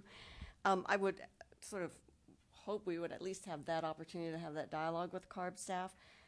We don't want to be creating a policy that actually was entirely not their intent. So if we included the words including fuel switching, and then you went to CARB staff and they said, we don't like that, then, I mean, we don't have the final say, then, take it out and it doesn't happen, right? I believe it's not precluded. I don't know why we have to be specific, and I would not feel comfortable putting those words in until we've at least had at least one conversation with CARB staff, which we haven't had. Okay, make the motion without it? No, to add it. Okay, so I'll make what I think is a friendly amendment to the friendly amendment, or maybe it's a second friendly amendment, simply to add the words including fuel switching and. Including fuel switching and after the first clause in 3C. So 3C would now read investment in other carbon reduction activities for the natural gas utility, comma, including fuel switching and including system maintenance or replacement to reduce fugitive gas emissions. And now this doesn't take into account your changes as well. You need a second first. I understand. I'm just explaining what I'm saying. I'll second. Asher seconds that. So we have two potentially friendly amendments to the original motion. Now we're beyond my ability and Robert's Rules of Orders here. Mine goes first, but hold on. Does he have to accept? Does he have to accept it? So we had an initial friendly amendment, which Commissioner Hall accepted. Was there a second on that sort of amended? I'll second that one. Okay, so that one then stands. Right. You're proposing a friendly amendment here. Does Commissioner Hall accept it as a friendly amendment, or are you proposing it then as a substitute? Well, I'll start it as a friendly amendment. Okay, so we'll start with the niceties. Oh, this is fun. I don't accept that. Okay, fine. So in that case, I will present it as a substitute motion, which is exactly the same as theirs with those 4 words added, but now I need a second for that. I'll second. Discussion? Sure. So the difficulty that I have with explicitly including fuel switching is I think it's not clear that fuel switching is a good thing for the environment. I think it raises a whole bunch of issues that needs the more careful study that Director Fong mentioned, that needs community input, that needs a full discussion by this commission. And I'm uncomfortable with bypassing what I think is a complex issue. Among my concerns are the fact that fuel switching involves a huge capital cost for people who are going to replace current gas-powered equipment like water heaters and space heaters that are still well within their design life, and they're going to have to go out and replace those with electric equivalents. I'm also aware of the fact that in many cases, gas-fired devices are among the most efficient way of converting any fuel source to the desired outcome of hot water or hot air. And so you risk switching from something more efficient to something less efficient. Everything I'm saying is debatable and arguable, but it's also subject to a fact-based discussion. And so for the reasons I mentioned earlier, that the Western electric grid is by no means carbon-free, as well as the things I just mentioned, it just feels to me like we're taking something that's complex and deserves a thoughtful discussion. And while I acknowledge that many will feel that it's harmless to merely add it amongst a list of options, to me it's far from harmless, because there's a sort of endorsement and legitimizing that takes place when you add it to the list. And I think that endorsement and legitimizing reflects the will of some of us, but not all of us. Let me make, Commissioner Waldfogel has a comment to make, but let me just respond to 2 quick points. I don't think fuel switching necessarily even implies having people take appliances, for example, gas-powered appliances, and having to throw them out and go get an electric one. I think the idea is it's something that occurs over a long period of time, so that when your gas-powered device eventually, it's time to move on in life, your next one, not that you're ripping out the one you bought 2 years ago. And then on the second point you made about, are we in some way signaling, and by the way, is there an echo here, or is it just me? There is an echo. There's another microphone on, that explains it. That it's actually, Steve, to get the discussion going. I think that's frankly why I put the words in, not because it's the end of the discussion, but the beginning of the discussion. I think putting the words in there, those 4 words, starts the discussion. It does not in any way mandate fuel switching. Into Director Fong's comment, with 400K, we're not doing any fuel switching. So those are my 2 comments. With all due respect, enshrining something in a policy to me is not, it goes far beyond merely starting the discussion. I would support a discussion at the end of the evening tonight when we discuss topics for future commissioner meetings, right, that asks the director to comment when we're going to get back to fuel switching. That sounds good. But I am concerned about enshrining something in a policy. So I'm going to turn it over to Commissioner Waldfogel for a comment. Wait, John, hold on just one sec. Asher's next. But Gil, we may need your input someday on fuel switching, but not tonight. Asher, go ahead.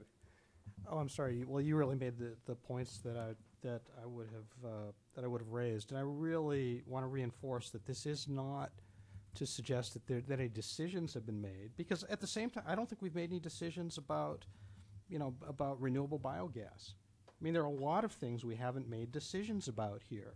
The point is, we want to catalyze some discussions. We want to make sure that meaningful greenhouse gas reduction policies are all considered, or tools are all on the table as we look to implement this policy. So I think that whatever we want to throw in here with optionality is not harmful at this point. If we're worried about this, then we should just delete a lot of the language. So that would be my response to your. I understand your point. I think that a broader fuel switching discussion is necessary. I mean, back of the envelope, I have no idea whether it's good or bad. All I know is that you can't use natural gas without emitting greenhouse gas. I mean, that's about as far as I've gotten in this analysis tonight. So, but let's continue the discussion. John? I agree with Steve on this one. This is something that we need to discuss in depth, and I'm more than happy to have it put on a future agenda. We also got to recognize Val's point about this. This is, I don't know to what extent this just is copied out of CARB language, but I get the impression this is very much CARB language, and I don't want to start mucking around with playing with it without even giving staff time enough to talk to them about it and say what happens if we specifically insert fuel switching under item 3C. What viewpoint do you guys have on that? And Debbie's getting ready to tell me the answer to that. But I think we ought to leave it alone for now, put it on the agenda for some point in the future, a whole discussion on fuel switching when staff is ready to talk to us about that and give us some data to look at. And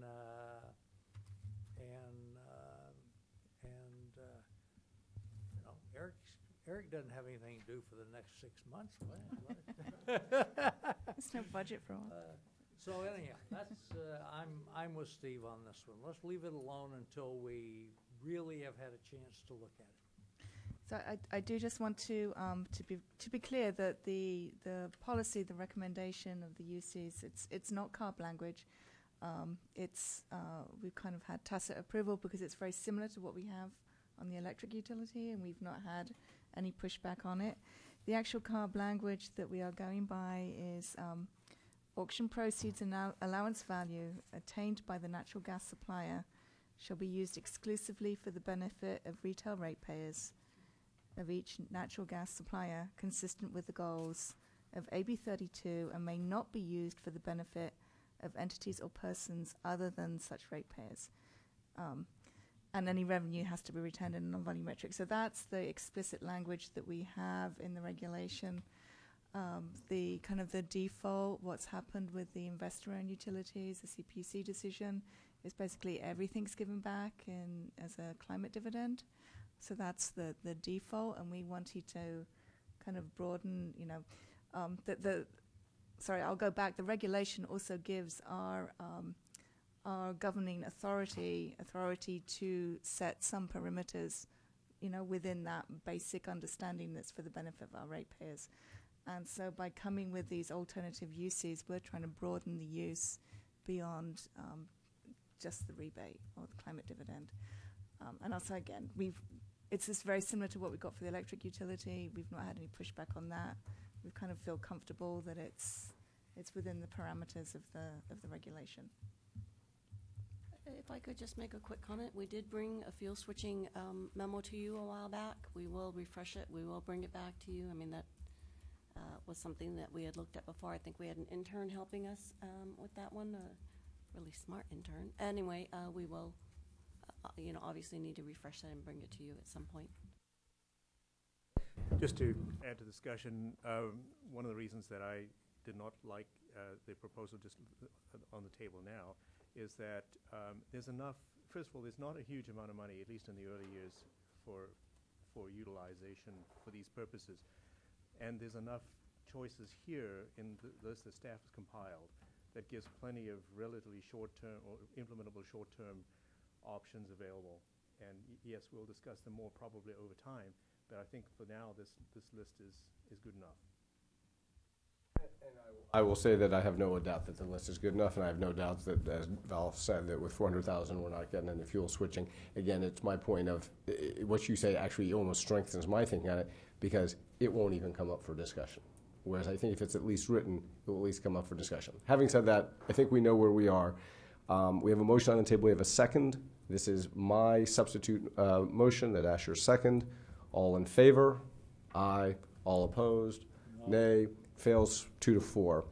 Now, unless anyone has other comments or anything else, we now vote on Garth's motion with one friendly amendment.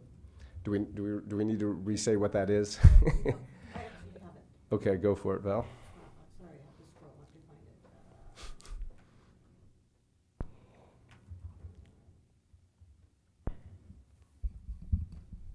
it. Okay, so first off, Commissioner Hall recommended approval of staff's recommendation, and then Commissioner Eglash made a friendly amendment because gas is different from electricity.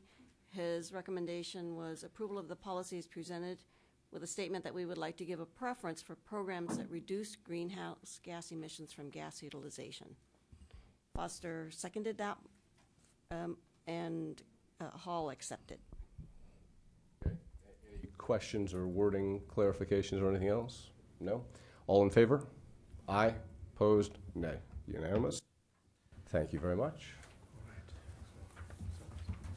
See, we talk and talk and talk, but when we get it done, we get it done quickly. Hey, there you go. Hey, Eric, before you leave the table, I just have a question on clarification. So right now, the commodity price changes monthly with the, on the bill, changes monthly. Gil, can you back over for 1 sec? Sorry, go ahead. Go ahead. No. And it is your anticipation that the line item for the cart compliance will change quarterly? Did I hear you say that, or? It could change upwards of, I mean, it has the option, we would change it potentially quarterly. When would it would change based on when the costs change for us. That could be quarterly, semi-annually, whatever. Yeah, we Yeah. just want to, yeah. Okay. But it's not gonna be Not a monthly, monthly no. thing. So like the electric, is this gonna be a quarterly auction? Current auctions are run quarterly. They do have the option of, again, as I said, reserve auctions in case things are low. They can, and those are another set they could call. They haven't done it yet to date. Okay, thank you. Okay, next up is, oh, sorry, yep. Can I just make a comment that when this goes forward to the Finance Committee, if you have time, this executive summary is not clear. And in fact, I had to read the whole thing a couple of times, and I did not get it completely. The presentation with the example helped substantially in having figured this out.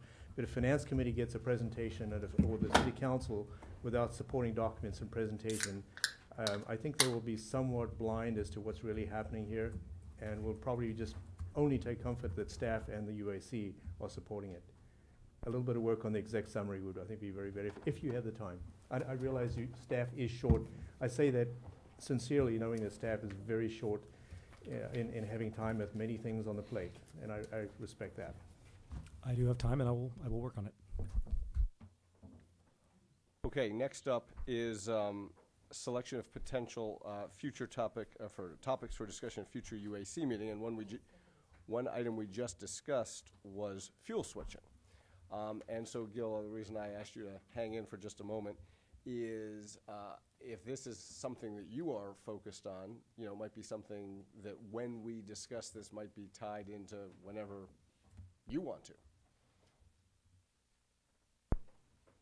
Yeah, Commissioner, thank you. Fuel switching is one of the options on our list that we're examining. We've had discussions with utilities about that. We'll continue to do that, and so in coordination with them, be happy to come back at your request whenever you're ready to have that discussion. So why don't we do the following? Let's put that down on the list of future topics, but not necessarily set a specific date, Sure. and we can do it when Sure. it seems to make sense. Happy to do that. But let's just not lose track of it. Mhm. Okay, Great. sounds good. Thank you. Thanks. Good night. Appreciate you coming by. Okay, Commissioner Melton. Future topic. I hope,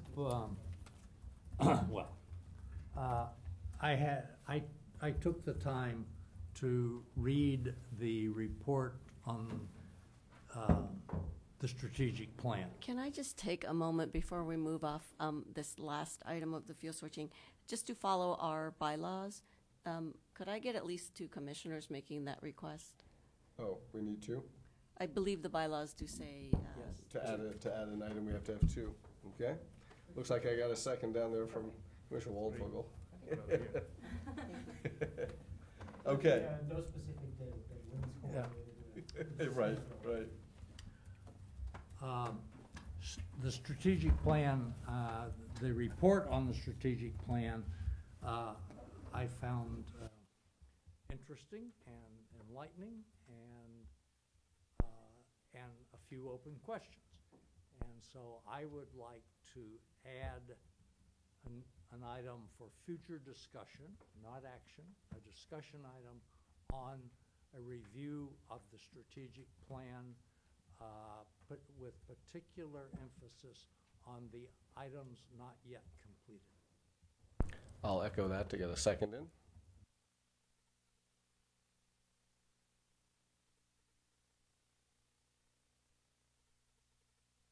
Anything else?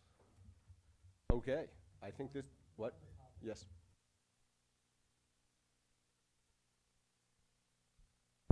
This is a topic that I think we need to take on as a long-term discussion item, but we're seeing some big changes, some long-term changes in the utilities business, over the next 10, 15, 20 years.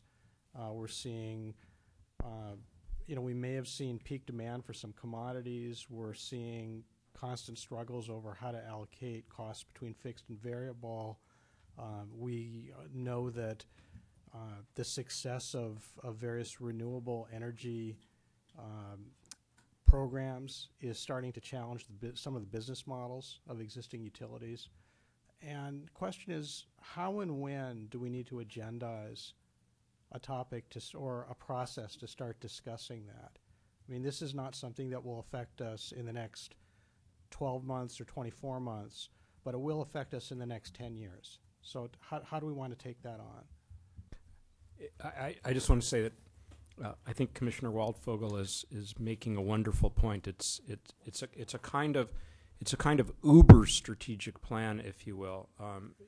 Energy efficiency and conservation and distributed generation mean that we're going to be selling less energy all the time, and yet we still have a set of fixed costs that need to be recovered by charging for the commodity.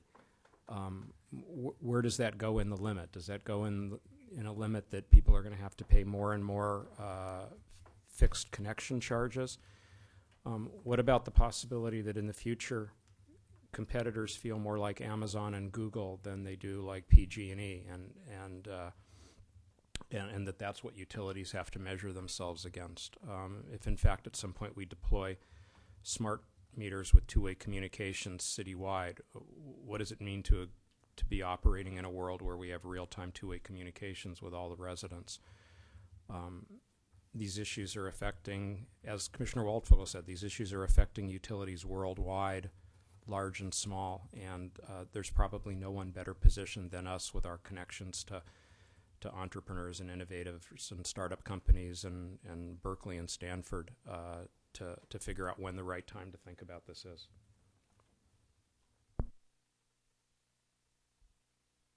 Anything else? Okay. Val?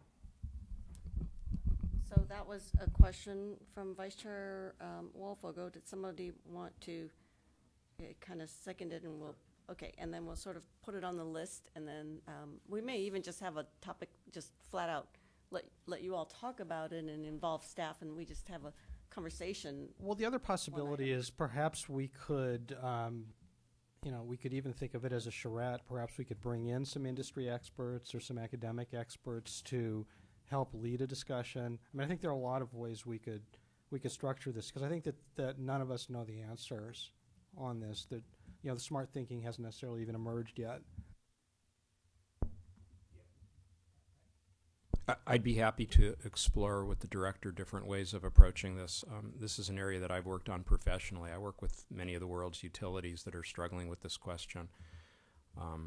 We have folks at Stanford, Berkeley, Lawrence Berkeley Lab who are experts on this. I mean, we've got Kathy Zoe, former Assistant Secretary of Energy Efficiency and Renewable Energy, and Diane Grunich of the, not California PUC, the other one, Energy Commission, PUC. At Stanford working on this issue.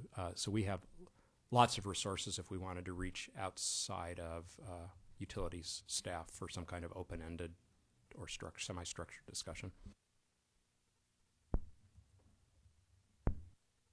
Okay, Garth, I think this is where we say goodnight to you. Yes, so just for the sake of those who don't know, I have to leave the meeting I have to excuse myself from items 4 and 5 due to a conflict of interest on water. Okay, that brings up item 4, use of water from dewatering activities.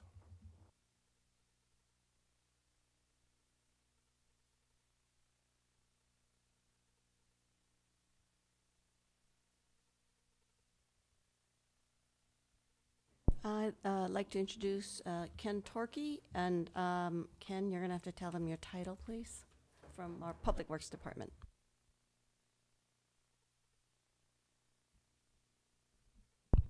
I'm the Watershed Protection Manager for the City of Palo Alto. I work at the wastewater treatment plant and do programs for permitting enforcement and outreach for wastewater and stormwater issues, and have been peripherally involved with groundwater all along. So. Let me just kind of kick off the topic. Okay, well, I'm not exactly sure what all you want to talk about, but yeah, I don't have a presentation for you, but I can maybe kick off the topic with a short discussion about the history of the groundwater programs within the city of Palo Alto. My group, as I mentioned, does permitting enforcement, and that includes groundwater issues, mostly in regards to discharge to the treatment plant of treated groundwater from contaminated sites. And we've also been historically involved with discharge to the storm drain of water from groundwater dewatering in construction sites. I was also here in 2004 through 2008 when a number of topics came up regarding this, and worked with two gentlemen who are both retired and are not here to represent or defend their work, but Val Fong sent you a couple documents from them. The initial change in basement dewatering policy that disallowed construction of basements with perimeter drains in areas with groundwater around them. And then a number of people had questions about the dewatering that did occur during the construction of basements in those areas. And so he worked with EIP Associates and put together a document addressing the concerns, which mostly had to do with structural issues and integrity of the groundwater supply in the shallow aquifer.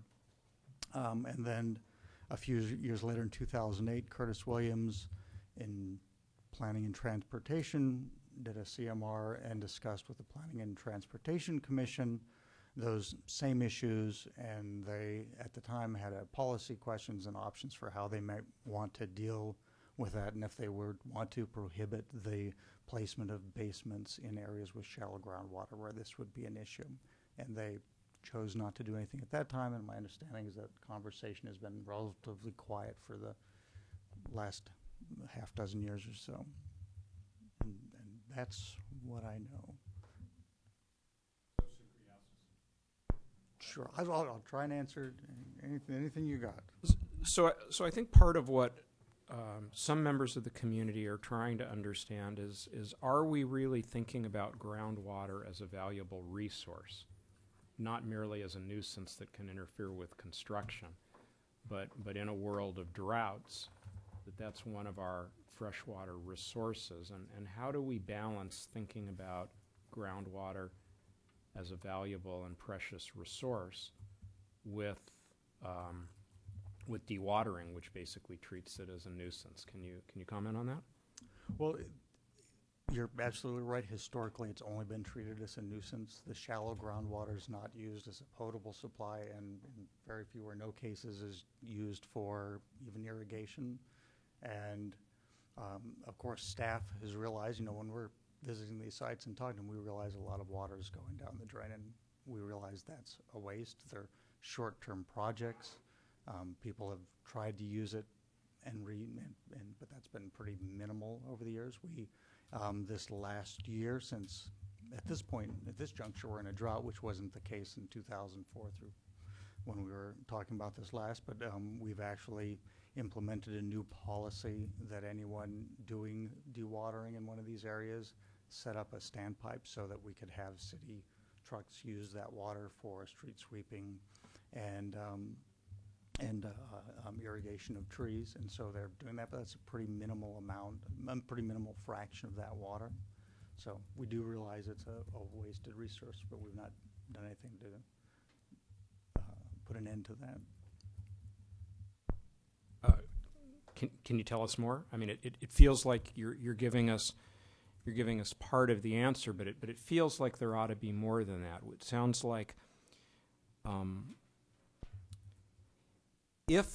let's see, what if we take the moonshot approach that we just heard from our chief sustainability officer? What if someone was to say that groundwater is such a critical resource that we need to treat it like a bank account, a budget that needs to be balanced, and that every time we take a gallon out, we need to find a way to put a gallon back. And that gallon back can come from precipitation, it can come from something we do actively. but we shouldn't, as a society, will choose not to treat it as an account that we can just make withdrawals from without having any accountability for the withdrawals. Might that lead to a different set of actions or a different set of policies to drive different behavior? Yeah, it certainly could, and Utilities in the Resource Planning Group has talked about whether or not we should encourage more use of the shallow groundwater for irrigation and things like that. As I mentioned, we haven't chosen to ban basements that would require dewatering. The research they did at the time said that the amount that's withdrawn during those relatively infrequent cases was not significant compared to the volume of that resource, and particularly since that resource is not being actively used, was not impacting that. The water that is in the shallow groundwater does currently flow towards the bay and discharges the bay, so you're not really changing the amount that goes to the bay or the amount that could be used for other things. I don't think we're impacting that. So stopping basement dewatering isn't going to change what's available for use. I think that the discussion that may be more valuable is, are we going to make a push to have people use that shallow groundwater? Are there best practices from elsewhere? Are there other things that people do with dewatering? I'm not an expert in it. I've not had a chance to look into it, but I could imagine, for example, that there might be communities where when there's dewatering, there's a settling pond somewhere else and the water gets put there, so that basically you're pulling the water out of the water table in one area and putting it back somewhere else. Yeah, I'm not aware of that. I do know that, most of the water ends up going in the storm drain system, which discharges to our four creeks, and that San Francisco is the only one that is a losing creek. The water actually drains back into the groundwater in major portions of that creek, and so it does end up going back in the groundwater supply. The other creeks are lined, so that's not the case. And the big issue when we had these discussions back then was that they're short-term projects. They tend to be in the middle of neighborhoods, and so getting the water somewhere is actually the biggest issue. Say, if it was something that was going on for years, you could run a line to somewhere and use it for recharge or something like that. But when they're 2, 3, 4 month-long projects, it ends up not being practical.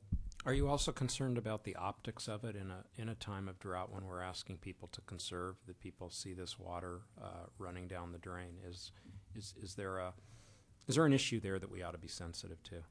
There is, and we've received calls at different times from people who are concerned that we're allowing this to happen. Most of the communication we had from the public back in 2004, 2008 was people concerned about structural issues, settling, harm to their adjacent property and trees and things like that, and although there were a few people who were very vocal and persistent about the fact that we're wasting water. This time around, this summer, we've had numerous calls from people who were concerned, and we're certainly aware that it doesn't look good to be throwing that much water away. But has that led to any new thinking on the part of the city's staff? Yeah, it was a driver in our plan to, even though it wasn't terribly convenient for staff to pick up water at those locations, it was a driver in our decision to set that up and try and convince the utilities and the tree folks to pick up that water and use it, even though it was more of a gesture than a real change in how much water was going down the storm drain.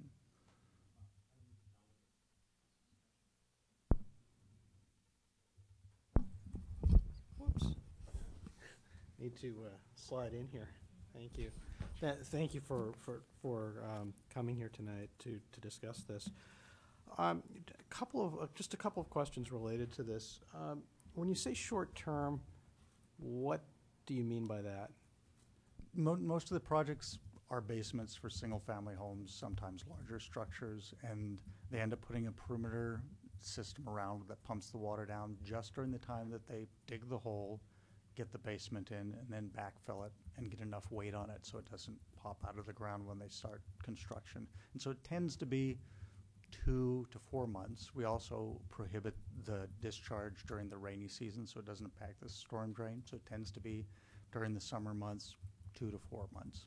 So what would happen if we time limited extraction to say 30 days?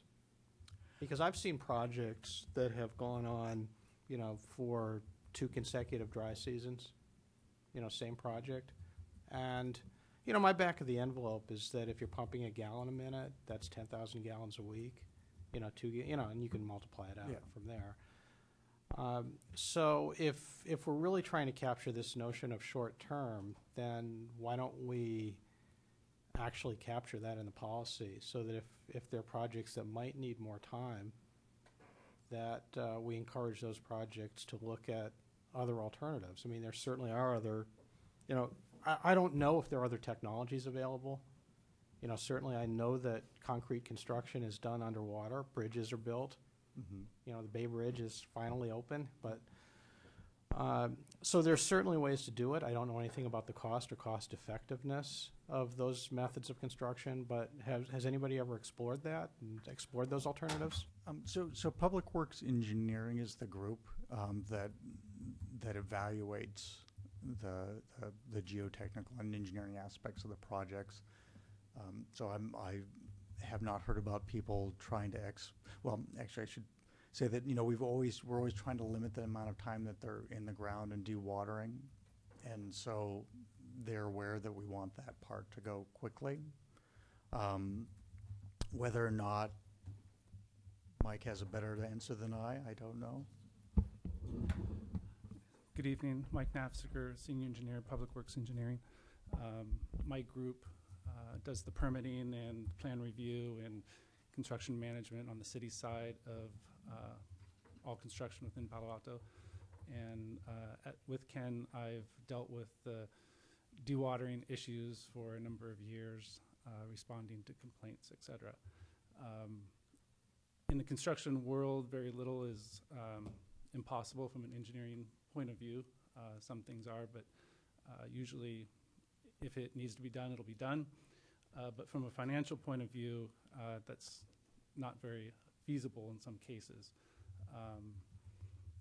Typically, the time of dewatering, we don't dewater any longer than, we don't allow dewatering any longer than what's practical. So in order for a homeowner to get a loan, to hire a contractor, to get a demo permit, demolish the house, grade, clean and grub, dig the hole, shore it, you set up a dewatering system, that alone could take 30 days or more. So typically the 2 to 4 month time period is about as fast as the structure can be built with enough weight in it to stay in the ground. Well, that's a good point, but I've heard rumors that a large fraction of houses in Palo Alto are trading without loans today, so that may or may not be relevant to the discussion. That could be true.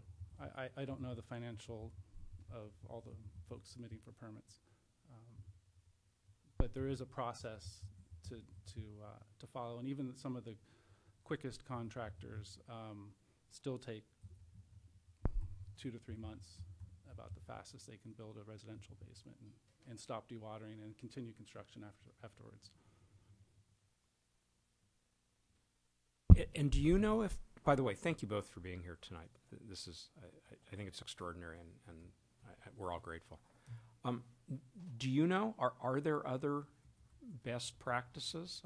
We're clearly not the first to struggle with this, and I recognize that the issues are different if you have a city somewhere where the issue is flooding, not droughts, and it's clearly different if you have a city where the water table is so low that dewatering is never an issue. So, you know, maybe we're fairly unusual in that we have a high enough water table so that it's an issue, but we don't have unlimited amounts of water.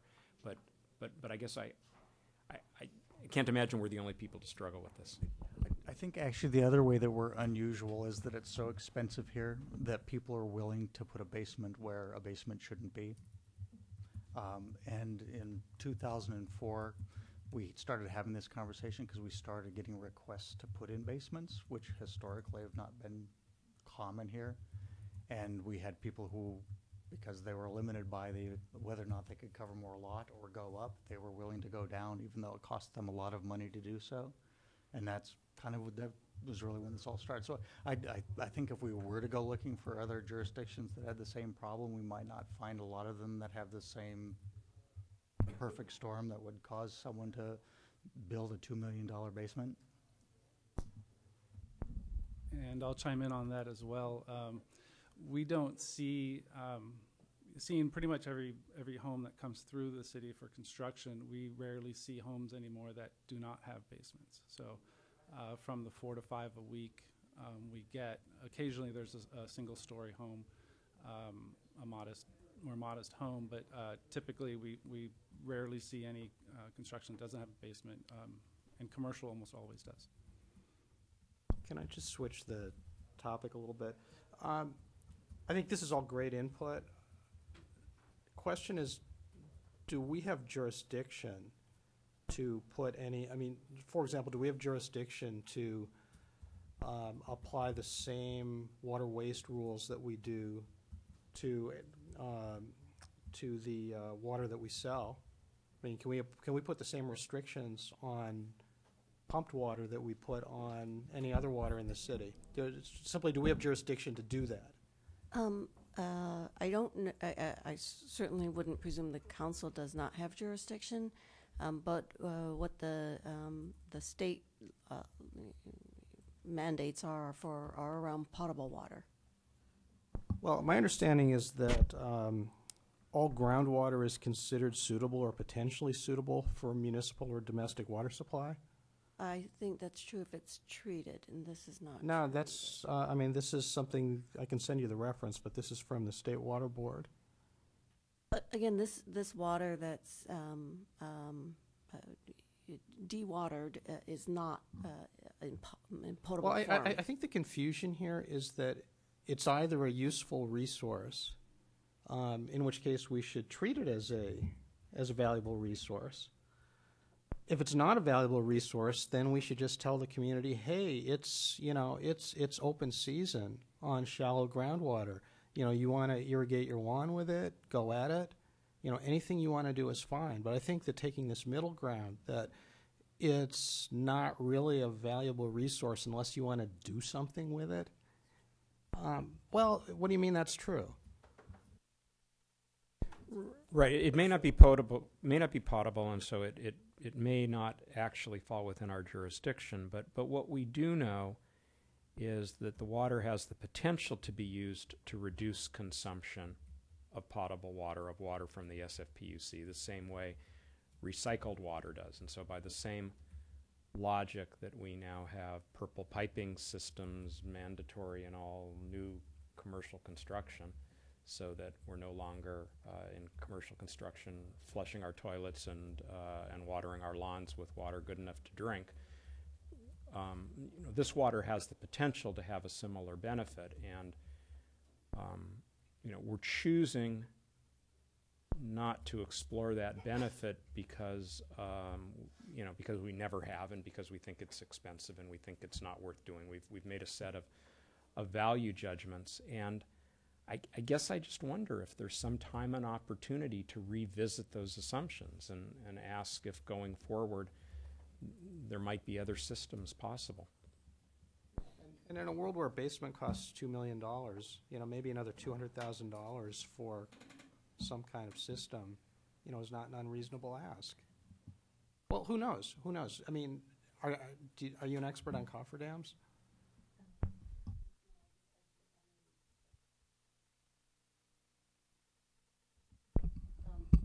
It's not my intent to argue with you. I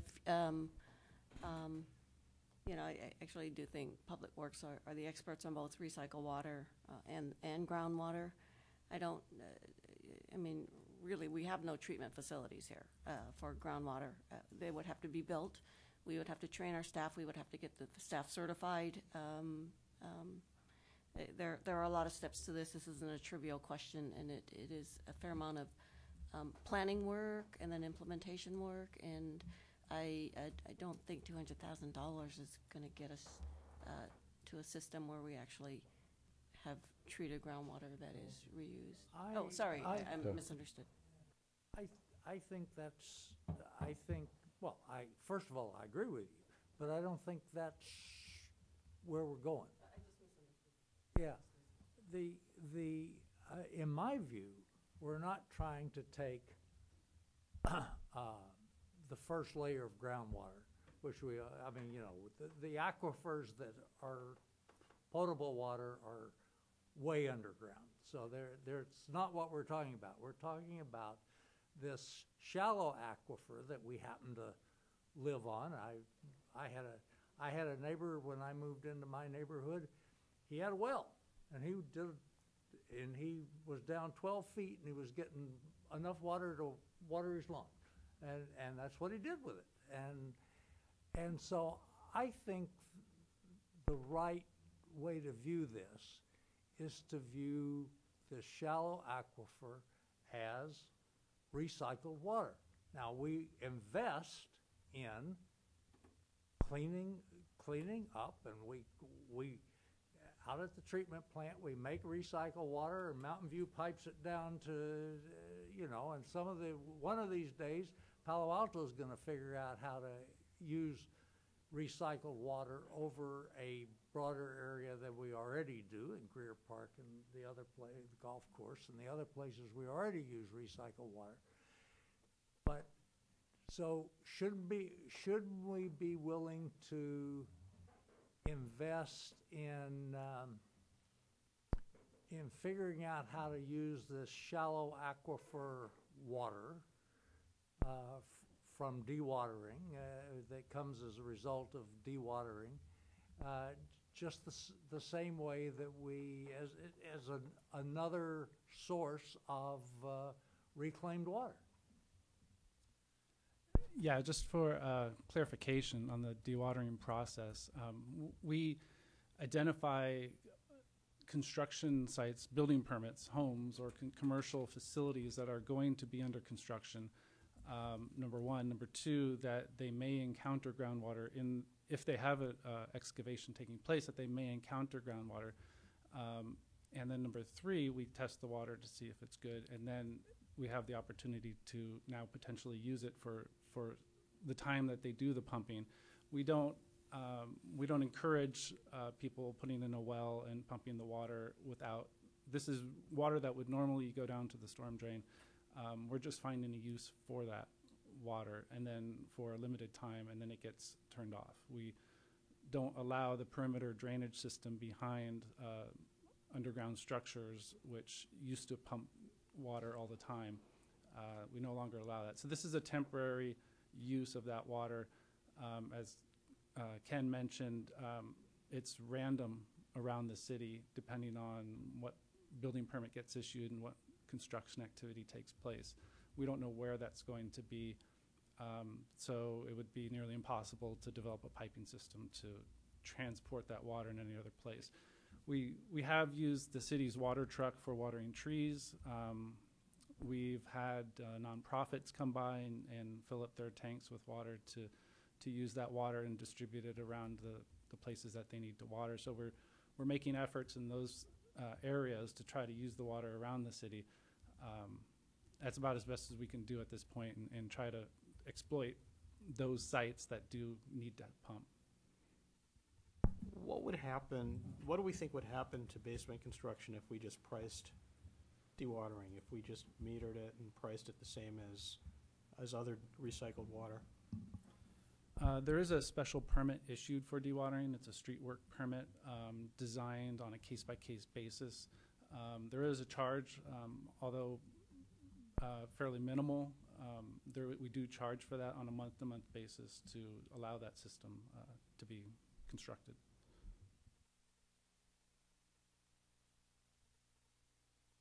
So, where should we go from here? The obvious question is, do we want to recommend something? And my guess is Jessica may tell us we can't recommend anything, but we could have that discussion. And of course, if we can't, we could always ask the city council to expand our jurisdiction to do so, or maybe not. yeah. Oh, thanks. I don't mean to steal yours because I know you're still talking, so I will grab this other one. And so, sorry.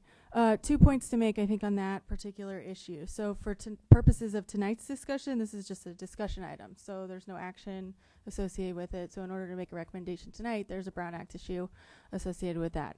So it's not an option here. For purposes of kind of context in terms of what's within the scope of what the UAC typically considers, the staff from Public Works can correct me if I'm wrong, but I know that there was some 2008 sort of discussions both at the council and then when the overall existing, I think that's still the existing policy, and then when that policy was discussed at the council level, there were sort of some follow-up discussions, studies that occurred in the wake of that discussion, and it was referred to the Planning and Transportation Commission rather than the UAC. So just sort of by way of background and kind of where this has previously lived, you know, that's sort of the commission where the council has said that they would like these issues to be considered. So that would be kind of my background recommendation. Got it.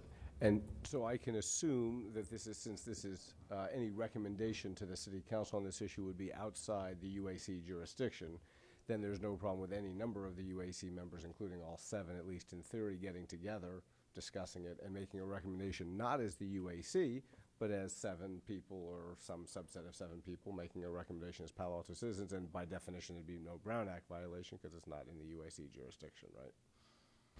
When it comes to Brown Act violations, I don't like to give hypothetical answers. I like to really consider sort of the nature and topic and scope of discussions on a case-by-case basis because they can be a little finicky.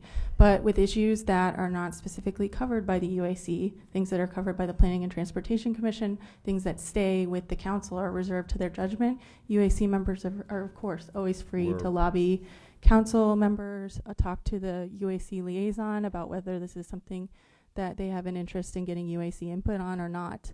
But yes, nothing would preclude you from having those discussions. I would just caution you that depending on how you want to frame those discussions, it might be a good idea to seek advice from legal counsel if you're concerned about Brown Act issues, if there's a quorum, or which is basically the critical mass for Brown Act purposes.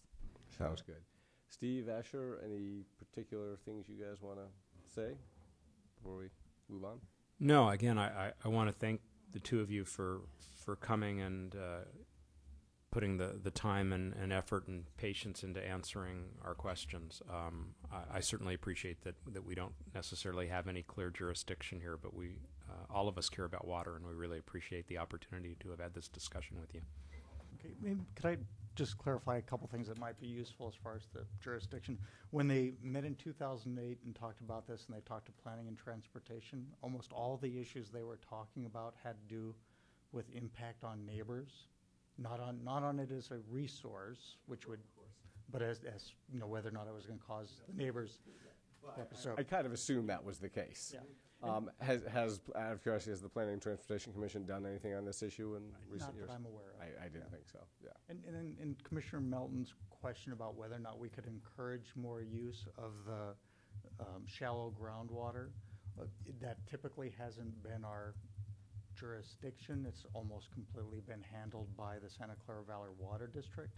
If anyone uses the water, then they collect a pump tax. So you would think they would be enthusiastic to encourage that, but in fact they discourage it because they don't want people messing up the groundwater by accidentally drilling between the upper and lower aquifer or providing a conduit for pollutants or other things to get into the shallow aquifer. So they've discouraged it, and Commissioner Hall could probably go into much more detail than me about what their policy is and what they want to happen, but they've been in charge of that, not us. Before you go on to your next point, it wouldn't be too far off the mark to say that no one in the city has jurisdiction over groundwater as a resource. Yeah, it's been the Santa Clara Valley Water District. Confirms Commissioner Iglesias' point, because they are not part of the city of Palo Alto. Asher? Well, hold on a second. I don't. Let's just test that hypothesis because, Jane, you've discussed using groundwater. I assume the other aquifer, but you've discussed blending it and pricing it into our water supply. So I challenge whether we have zero jurisdiction. I guess I'm not understanding exactly what you mean by that word jurisdiction. I mean, they're the Santa Clara Valley Water District is the managers, and you have to get a permit to drill a well from the district, and it has to make sure it does all the things that Ken was talking about, make sure that it's properly lined and it's not going to allow pollutants to travel, or that you're going to mess up any of the groundwater quality. On the other hand, they can't stop you from drilling a well and using groundwater. As long as you do it according to their specifications, we can drill as many wells as we want and pump as much as we want. They're voluntary. Currently they have a difficulty trying to restrict usage because they have one charge boundary, charge zone they call it. So it's difficult for them to do that. They've never done it in the past. So given what you're saying, who in the city could help us get our heads around the question, if groundwater is a critical and valuable resource, that's one of the valuable resources of the city of Palo Alto, should we be managing that resource differently than we currently are? We are evaluating the use of groundwater. We are looking at that. We're still in the process of, updating our water integrated resource plan, and we'll look at that as a resource. And so it's gonna come back to what the community wants. Do you want high quality hetchy water at a higher price, or lower quality groundwater at a lower price? Potable water, and then there is a possibility of using even upper aquifer water to irrigate, for example, our parks. So we will look at that. So if the Water Integrated Resources Plan, thank you for reminding me that we have a Water Integrated Resources Plan, and that one of the resources that it considers is groundwater, and the Water Integrated Resources Plan is the responsibility of the Utilities Department. So if we have policies in place in the city around dewatering, shouldn't those policies and possible changes to them and the administration of them, shouldn't that be part of the Water Integrated Resources Plan? So doesn't City of Palo Alto Utilities and the Utilities Advisory Commission have a responsibility and an opportunity to think about dewatering the next time we look at the Water Integrated Resources Plan? I think that's a trick question. Not intentionally. But I will point out that when we did the water reservoir, we took it to two commissions, the Planning and Transportation Commission and the UAC. And this may be one of those that has to go to multiple commissions, and then the Finance Committee, and then the Council. So instead of reducing the number of steps, we will probably increase them. And I just want to clarify as well, the dewatering is really such a random and temporary situation. To integrate it into a potable water plan could be infeasible. Technically possible, but realistically infeasible. Yeah, I agree. We haven't looked at the quantitative issue tonight of whether this is a big enough problem to be worth paying attention to or not. I think that's a discussion we haven't had tonight that we need to have. It may be that this is a de minimis effect on groundwater, and that it's got some effect of optics, but no substantive effect. Exactly.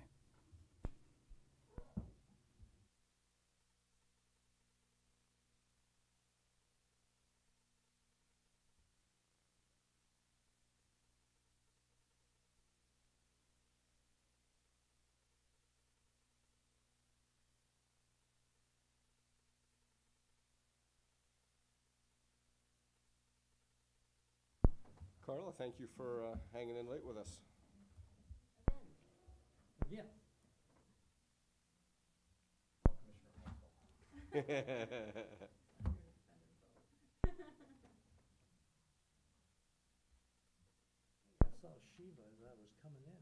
guys send him home. Asking why he wasn't going to be here.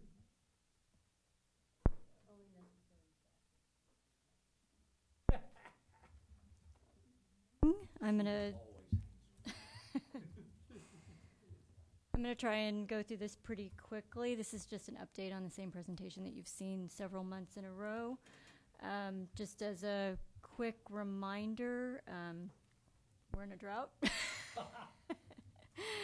And the water bank that Hetch uses to make sure there's enough water in storage has done its job, but it is very, very low after 3 years of drought. Our use from February through August for the entire city is 15% lower than it was in 2013. City operations are 25% lower. And as you know, we've continued to keep our communications on this subject at a high level as far as outreach and advertising our rebate programs and that sort of thing.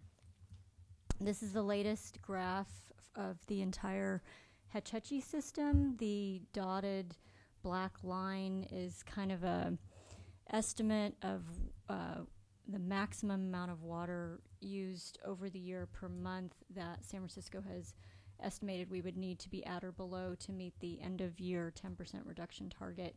The red line is where we are to date, and so that is good news. We are, as a system, decreasing our water use more than the 10% voluntary that San Francisco's asked for. And this is kind of the opposite view of that. In this graph, a big number is good. So the total number of 8,065 MGD is the most that the system could use by the end of the year to still be within that 10% voluntary reduction target. And we crossed over that a while back. You can see the green line is where we're at as of now.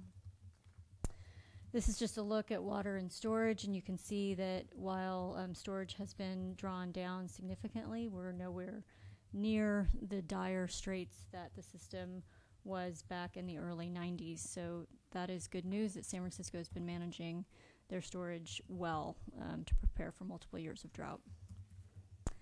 This is a look at the 15% reduction to date. The dotted black line is an estimate of the 10% voluntary that we've asked for. The little black dotted line would be a 20% reduction.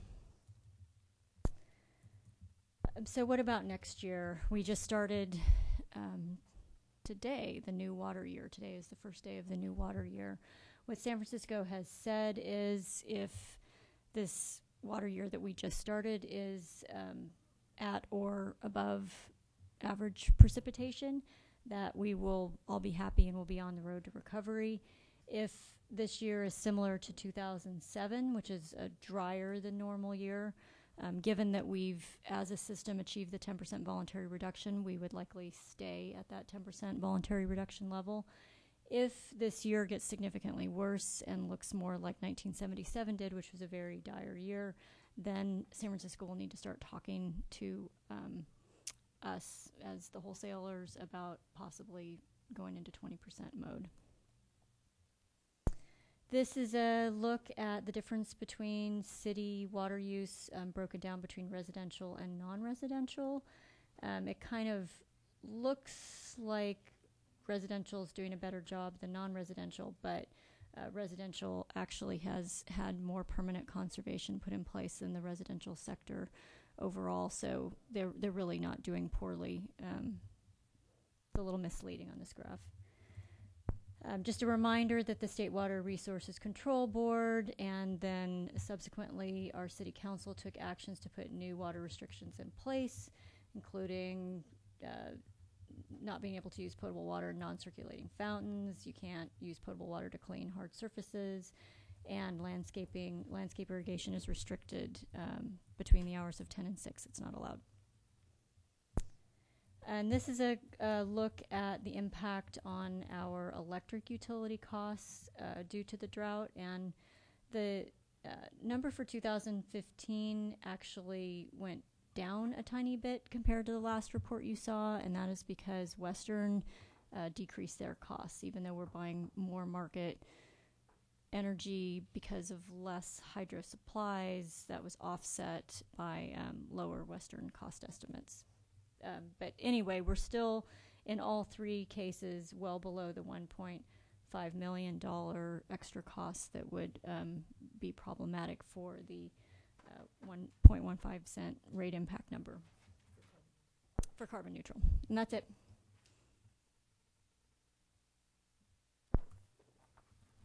Questions? Comments? Thank you. Okay. Any commissioner comments on anything else? Commissioner Milton. Giants 8, Pirates 0. Wow. How about that? Huh? Yeah. What is it? The final? You forgot the spoiler alert. Okay, wait. Hold on. We've got a comment from Commissioner Waldfogel. Asher, what do you got for us? State water. Do we have a point of view on the state water bond?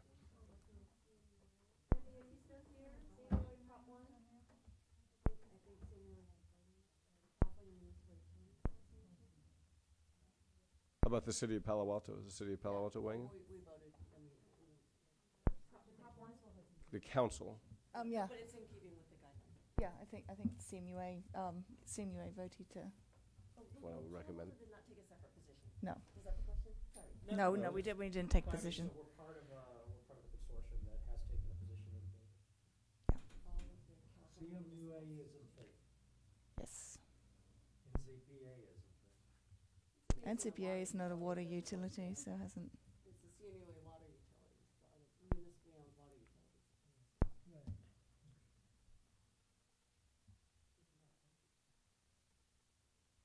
Okay, very good. That's it. We're adjourned. Next meeting is November 5th. Thanks, everyone. Thank you for hanging in there. Time is 9:49. Wow.